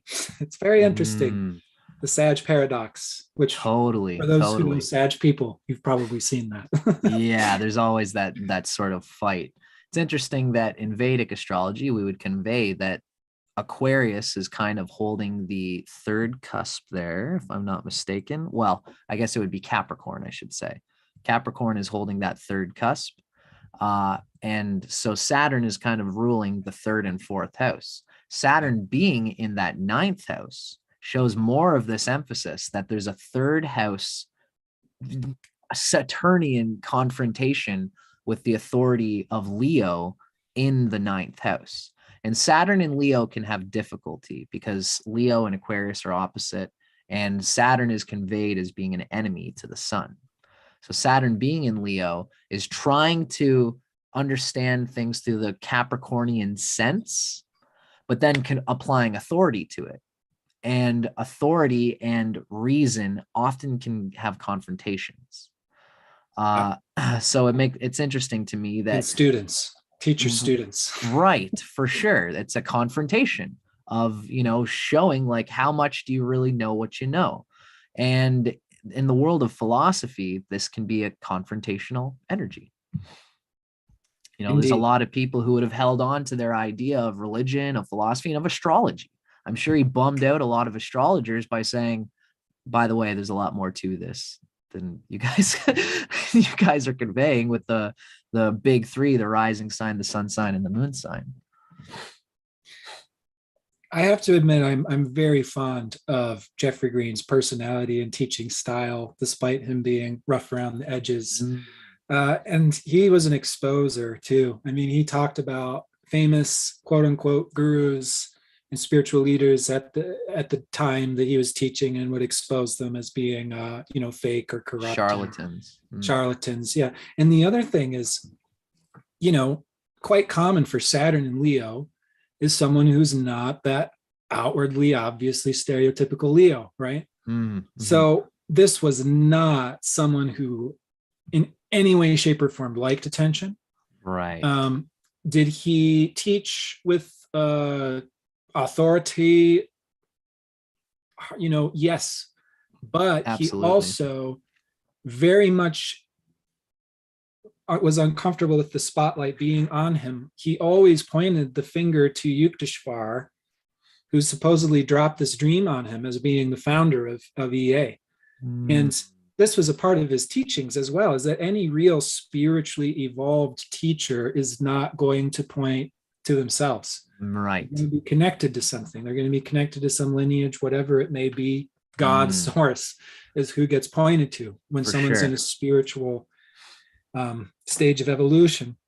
And that By is, being in, go ahead. Yeah, I was just going to say, by being in that ninth house at the top of the chart, I think that he was bound to have people shoot the messenger. oh yeah, Especially so with much Pluto there. there. So much. I mean, it does get to a level of, it's like, wow, this is the universe creating these experiences because of how much that theme did come up all throughout his life. And I'm sure it will continue to. Because again, in his Sagittarius style of communicating and writing, it's easy to misperceive a lot of what he's trying to communicate. I find a lot of the teaching of EA I do is just simply in translating Jeffery Green. So for example, you brought up evolutionary stages, and this was one of his core teachings, as is, I should mention, we have free will. So it's like, we can choose to align with what's in our chart, or we can choose to not align with what's in our chart, and that's going to have a great varying experience. I would add that there is inevitability, there is destiny. We're going to be taken somewhere, but whether or not we're resisting or going with that direction is going to make a huge difference in how our life unfolds. Right. The other thing he Better taught or is worse. that you cannot actually tell anything about somebody's birth chart unless you meet them in some way, shape, or form. Could be a recording or whatever, but we have to read the soul's evolutionary stage, which is not reflected in the chart itself. And really interesting case studies of this would be twins, or people that are born same place and time, and they're going to have parallels in really profound ways. For sure. The transits, the timing, the everything, incredibly different lives, you know, and this is why the soul's going to be completely different. Right. On the most deep level that cannot be seen in the chart, which is the actual evolutionary stage. Something that's very projected upon, misperceived about this way of discerning humans in life is that this is somehow looking down on unevolved people. And I find it really important to speak to this because it's actually a way to understand people. So we're more likely to demonize or project upon someone that we don't understand. If we see someone has not evolved to a spiritual stage of evolution, can they be blamed? Yeah, I see where you're at there. It's a very different way of understanding life that's actually going to make it easier to embrace, forgive, accept what is. And in that case, I would add, you can see this. You can see that not everybody's the same. Yes. And that some souls have a very powerful influence. Like he would say that, you know, the guru-like figures, such as the Jesuses, Buddhas, etc., you know, that is what we are evolving into. And we are all kind of, you know, when I think about it, we have all been here in and out of incarnations many, many, many times. And I kind of convey this in the same way that I think of just age in a general sense, you know, like just because someone is 50 years old doesn't mean we necessarily have to respect them and have authority for them. But there has to be a respect given for somebody who's, for example, been doing astrology for 30 years and they're 50 years old. We have to we have to accept that that person is going to have more life experience, more data, more wisdom than like a 30-year-old astrologer like us, who's, you know, just still working out the understandings that we have, and we don't have as much experience. So someone could come along and say, Dustin's viewpoint is just as valid as the 50-year-old person who's been doing it for longer. But at some point, we have to give the space for the fact of the experience that the 50-year-old person has. It's not to slight someone who has less experience. It's just speaking to the fact that the person with more experience can convey that and they can show that. This is speaking to the idea that there, you know, if we take this out of the incarnate life and turn it into a soul spider web, where we see that some people are going to be born in this life with more spiritual evolution. And I personally I'm with you on that. I'm not somebody who would deny that at all. I think that the people who are there are going to talk the talk, and you're going to be able to see it, and it's hard to discern.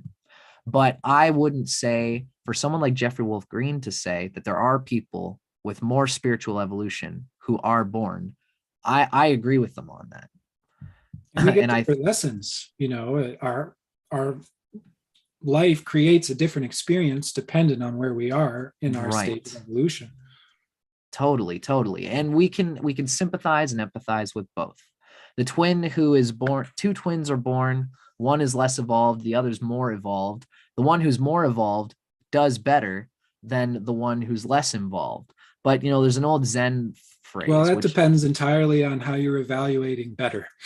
Good, exactly. Because, the point is, we'll see very evolved souls can absolutely devastate the planet, Totally. it doesn't matter.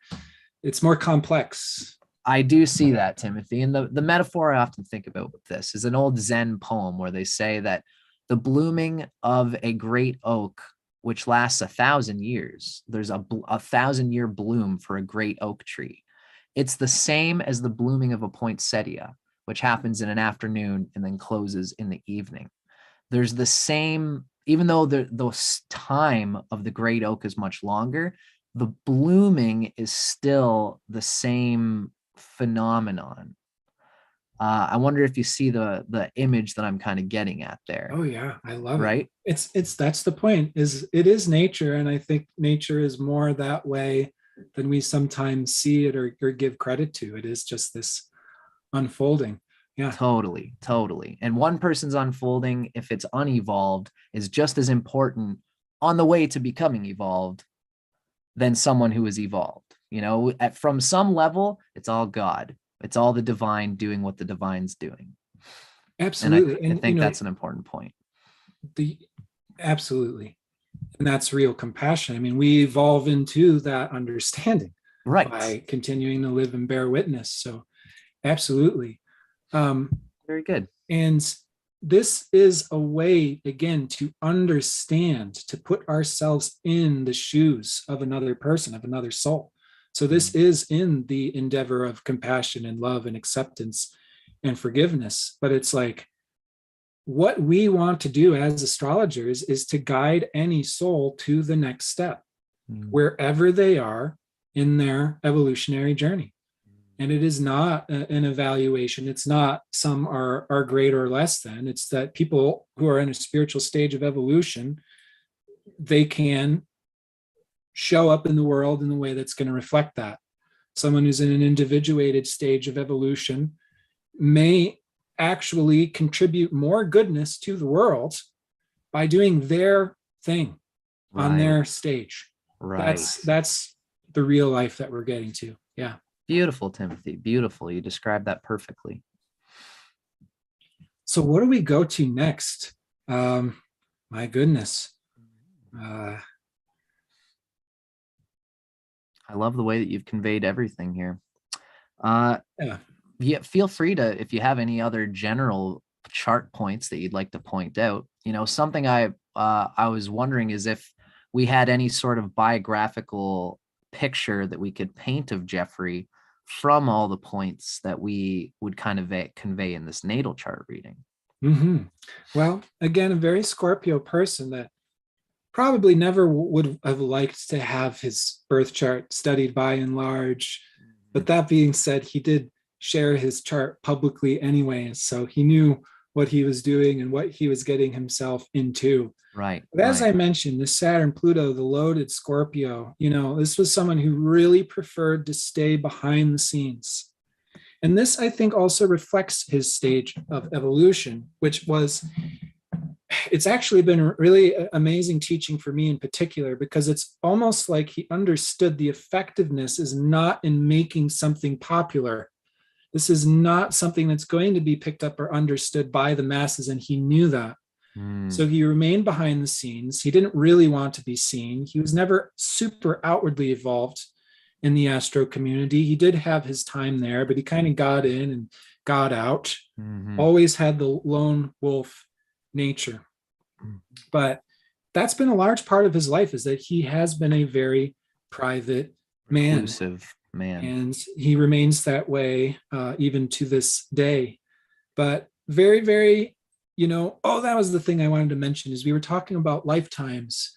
And this comes from Yogananda. It comes from a lot of, Hindu Vedic, that we sort of relive all these lifetimes in our early start. So highly evolved souls have like really insane childhoods where they're like getting all of these lessons and all these really advanced awarenesses, right off the bat. So that's an interesting idea too, that we kind of like, it's like the more we evolve, the soul becomes denser, and then we're picking that piece up where we last left off in the current lifetime, so it's denser, and then it can become even more impactful. That's what, an evolved soul is going to have, an aura or a nature that has a particular magnetism that's like that, that's very powerful, that's very impactful, until the point where we can evolve into being a Jesus-like figure that is so impactful on the world, but in a way that's hopefully bringing us to reconnect with source, nature, God, in a holistic, healthy way. I can resonate with that, with a lot of the characters that Yogananda talked about in his autobiography of a yogi. He often mentioned, with his incredible memory that he had, that certain men that he met were just blistering with genetic and karmic soul memories that just permeated their eyes and their senses, where you could almost just pick up on their past lives just by being around them, which must be a frustrating thing for someone like Jeffery Wolf Green, who's just, whose soul energy is just coming out like a big nose, just blistering through his energy. He was very often tired. You hit that nail on the head too. In most of the videos of lectures I've seen, he looks pretty drained. In human design, he's a projector, which is considered a non-energy type. But yeah, he was doing his dharma. He knew what his dharma was. But yeah, someone who is totally fine to go outside of his comfort zone to do that mission. So similarly, the front of his life, I think, was that very dense springboard type of experience. Right. He gets drafted. He, fights in Vietnam. He watches people getting blown up with grenades while reading the Bible. He meets a Vietnamese monk who transfers something to him non-verbally. He comes back to the United States and begins his journey of healing from childhood PTSD, which is going to be a very marked part of this soul's life. Again, we see his nodes aligned with the nodes of Uranus. Oftentimes we see trauma as a Uranus, Aquarius, 11th house signature. So he comes back to the US. He kind of resumes his greater soul's nature, being very connected to Native American tradition. Right. He lives with the Native American shaman and is working with plant medicine every day, very intensely, to work through these traumas. Do you That's think where this a is lot like of his wisdom came in from those experiences? Around his 20s, late I believe so, because 20s. he's already written Pluto in his 20s. No kidding. World renowned and famous, like you said, by his early 30s, certainly. Wow. I wrote down a few things just to give ideas of where he would be at. I know there was an eclipse in Leo in 1962 when he was 16 years old. And he's born right after a solar eclipse in Sag, like we can see here. Right. Yeah, no kidding. Right after the eclipse. I can see that. So, because the moon the eclipse would have happened when his moon was in Sagittarius there. And it was just possibly just a few days after, if I'm reading that correctly. So he's freshly off the eclipse energy there. So I also noted that Neptune came into Scorpio when he was about 10 years old, and it transited at 15 degrees, right around that Jupiter-Venus area. Neptune was at 15 degrees of Scorpio in 1963 when he was 17 years old. I'm imagining that it was around this time that he was really becoming penetrated by that Neptunian energy, and maybe getting some of this past life reception, whether it's from Sri Yukteswar, as well as perhaps from this Native American shaman, and as well as from that Taiwanese shaman, I believe you said. Yes, he also lives with wolves. Wow. This is truly Jeffery Green's nature, being a real daemon soul, a real nature spirit, not a liker of humans by and large, certainly a disdainer of modern society through and through. So he lived with wolves for a month, and he pretty much looked back to that time period with fondness as being the highlight of his lifetime when he lived with wolves. Wow. And he always said if he were to come back, he would come back as a wolf. He would take his chances, come back as a wolf if he had a choice. That is so beautiful. That is so, and I see that being very descriptive of him. That feral nature that you mentioned is very descriptive of him. It's like a wolf who has donned the human brain and decided to speak about it, but almost as a hat that he had to wear at work. You know, it's like, all right, I'll do the human brain thing and talk about it from 9 to 5. I can't wait to throw it off and get back to being an animal again. Yep, I think that pretty much is symbolically descriptive of this soul. No kidding. And something that's very appreciated by many that revere him. He helped to lead many back to nature. I think that's ultimately what his service and devotion to teaching and astrology is all about. Beautiful. You know, something that I've picked up from Jeffery Wolf Green, it's something I'm interested in my own personal life and in my own way.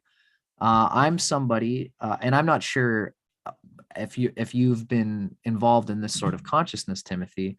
I'm somebody who has always been intrigued by the nature of medicine, in particular, the type of medicine that's considered to be like psychedelic medicines, where there certain of these medicines, like mushrooms, as well as mescaline.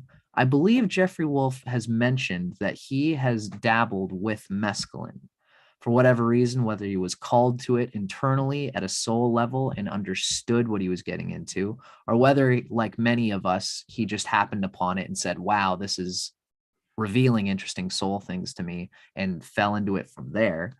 And I would, a lot of people consider that there is a connection of any 8th house emphasis, the ecstatic soul, passion, ecstasy.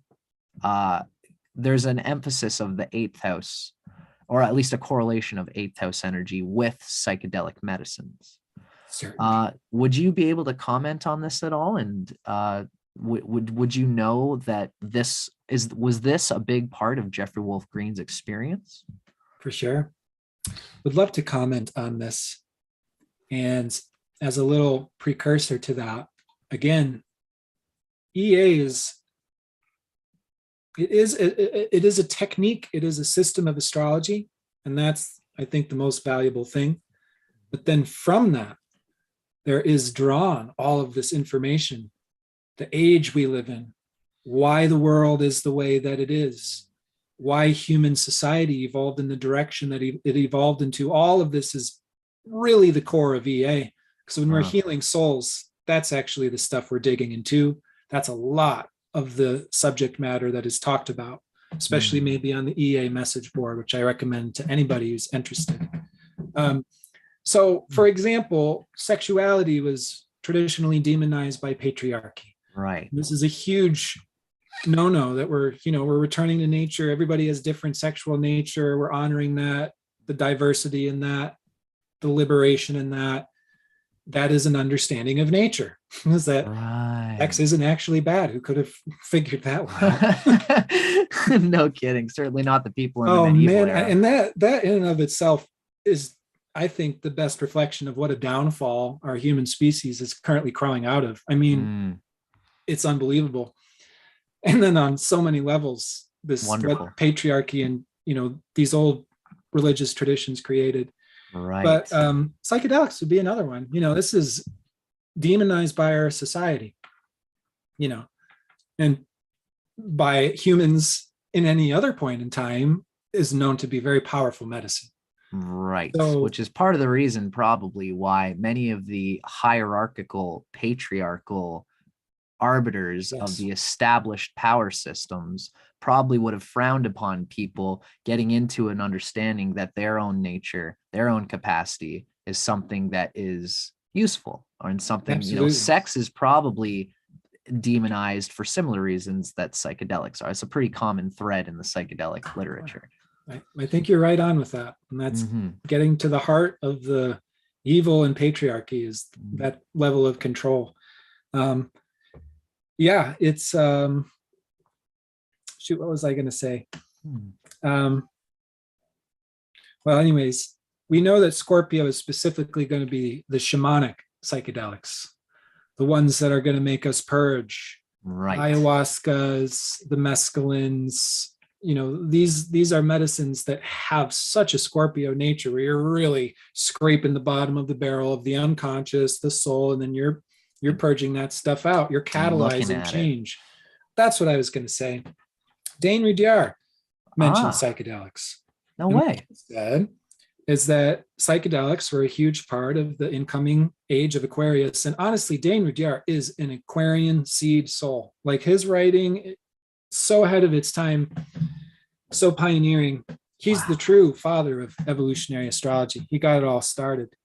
But he said that psychedelics are specifically deconditioning agents. Right. So all of the rules, regulations that we're taught from society that are unnatural, psychedelics are going to blow the lid on that. That's where they're a very useful medicine and also very threatening to the establishment. Wow. Wonderful. You know, it's an ironic, there's a classic story that people point out with psychedelics in the 60s, where they say that there was government agencies that were experimenting with applying psychedelics that's to people. Not conspiracy. That's actual history. That's right. Right. That's it's documented. You're totally right. Yes, it is. And I think their intention was to decondition in order to remove intelligent self-awareness and self-reliant consciousness. But what ended up happening is that they were deconditioning people, and people flipped their lid and said, you know, the opposite for what the government agencies happened. You know, these government agencies, I believe, had the intention to make people more submissive, make them more controllable, make them more amenable to authority. And the deconditioning process actually blew up in their faces and did the opposite for those people who took them.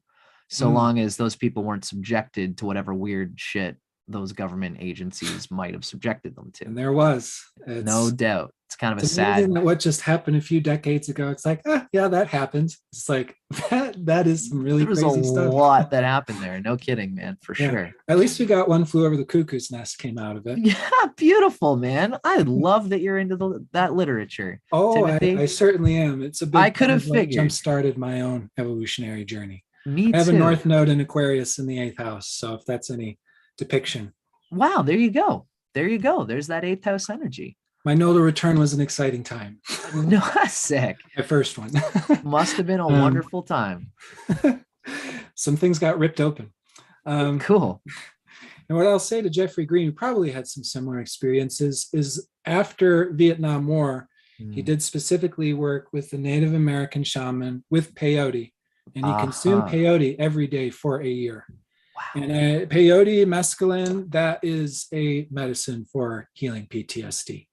When, of course, it's used respectfully and intentionally. Yeah, and he had a shaman, a roadman, who had probably been doing that for quite a while.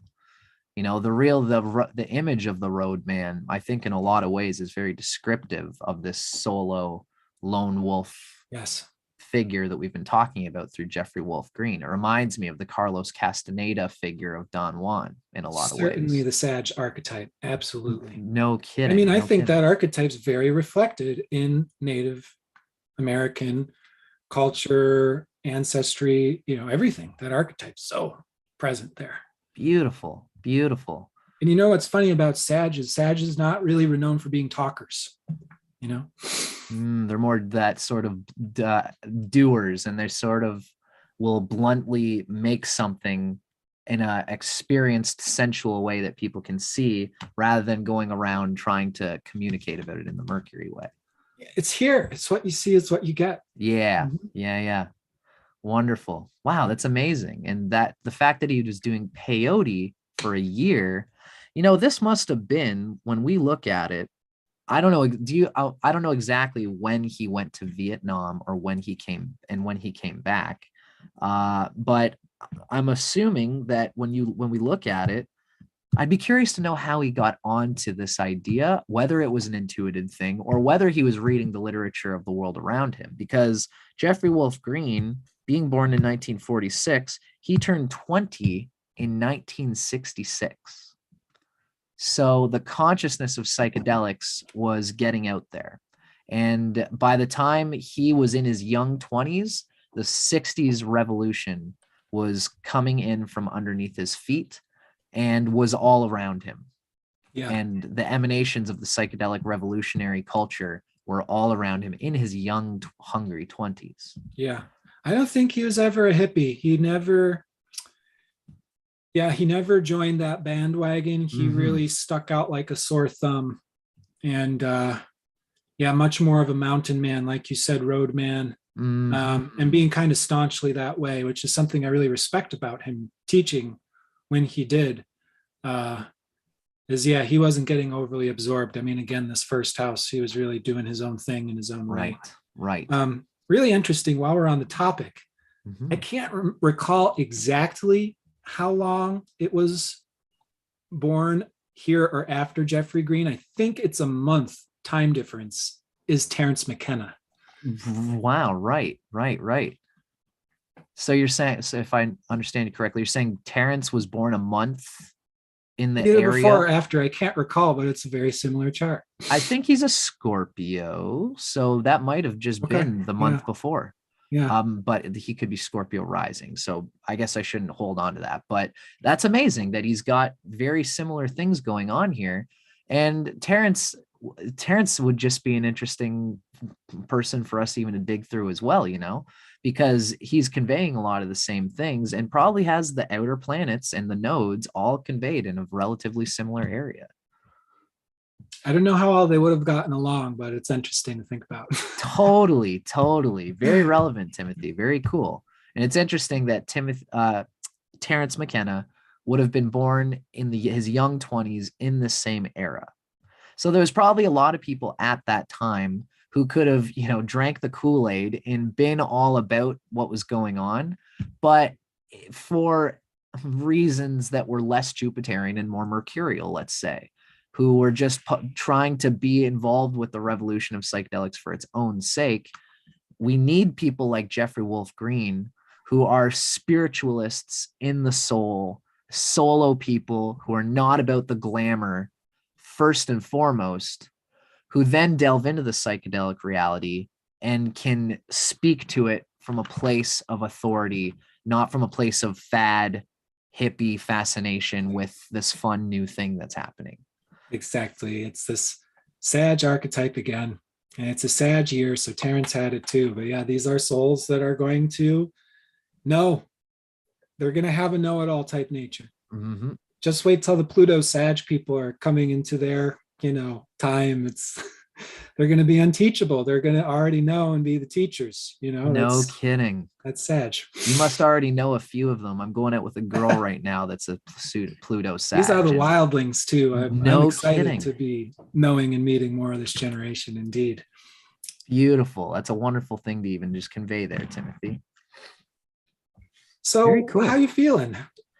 Well, yeah, Timothy, I think that when I look at it, we've been going for quite a while. I knew that we would go longer than we might have originally anticipated, but this is what it's all about, my friend. I got to tell you, Timothy, your knowledge is so concise. You speak to everything in a chart in a way that's, not only do you convey the knowledge, but you always bring it in a way that everybody can understand in their lived experience. It's very much that moon energy that I always love to see in anybody conveying anything. It's not just speaking to the knowledge, but also, again, unfurling it in a way that we can all see and make sense of. Wow. Well, thank you so much. I really receive and appreciate. And I want to say all the same, right back to Yeah, you, man. totally. I get really excited conversing with you because we're speaking the same language. Yeah, ain't that the truth, Timothy?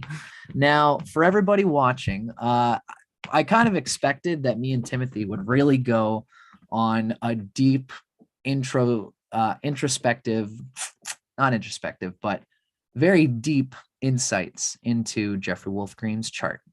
Now, what I'd like to do, Timothy, is maybe we'll just take a quick peek and see if we can speak to any questions that have happened while we've been kind of chatting and talking. You got a donation. Congrats, brother. Oh, look at that. Oh, sweet. And that's my thanks, buddy. You want me to toss you $10? No, that's all right. No, that's all right. Bless you, buddy. I appreciate that. And thank you to my friend Well earned. Teresa. My friend Teresa here has really enjoyed the biographical nature of this reading. And so has our friend Irene Mack. So I'm just poking here. I'm noticing Teresa's mentioning Asheville Vedic Astrology, Atmakarika, Jiminy Technique, Karen White. Dispositors only carried 2 places, then not considered. Teresa, I'm going to do my best to digest that and to see if I can give you an answer later on. Because I don't know Karen White too much, and I've never seen dispositors talked about too much in Jiminy astrology. I'm going to do my best to see if I can speak to that at some point. All in all, it's been nice that we've had a few viewers watching us and hanging out with us here. And I am really glad to have hung out with everybody and chatted a little bit about Jeffery Wolf Green's chart. And Timothy, as usual, you're great at, like, for everybody who knows, like me and Timothy just said, you want to do Jeff Green's chart? I'll study it in my way, you study it in your way, and we'll just get together and talk about it. And, Timothy, you're such a good sport for just being able to just wrangle that with me and to just make it happen. So if anybody else is interested in us doing this kind of thing, like maybe if we could dig up Terrence McKenna's chart, maybe we could do something like this again. I'm open to it if you are, Timothy. And if we could think of any of those ideas, maybe we'll make this happen again, because I love doing this with you. Oh, for sure. Me too, brother. And you're a true master. You're an amazing host, an amazing space holder. Thank you so much for connecting the people and putting the good messages out there. So again, it's a real honor to be able to be an eternal student of VA, to be able to share and talk and disseminate this stuff. It's an honor to speak on Jeffery Green's life. So thank you so much for the invitation. It's been a true pleasure.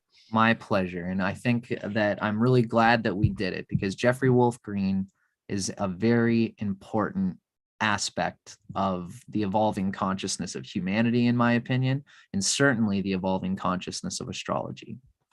So everybody, thank you. Thank you, Timothy. And for everybody watching, I'm Dustin Cormier, and I'm How to Rock Astrology.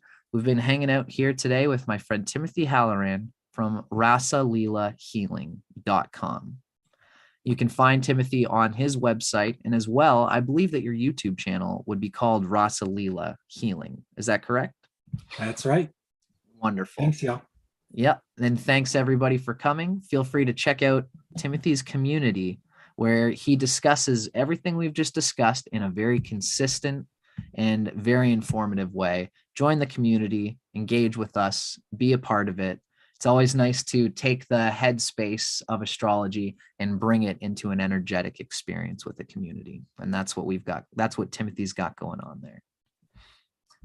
Thank you very much, Timothy, my friend. Sweet. Thanks, brother. It's been a real pleasure, and I'm going to stay in touch with you for any other ideas that we feel like doing with each other. Okay. Sweet.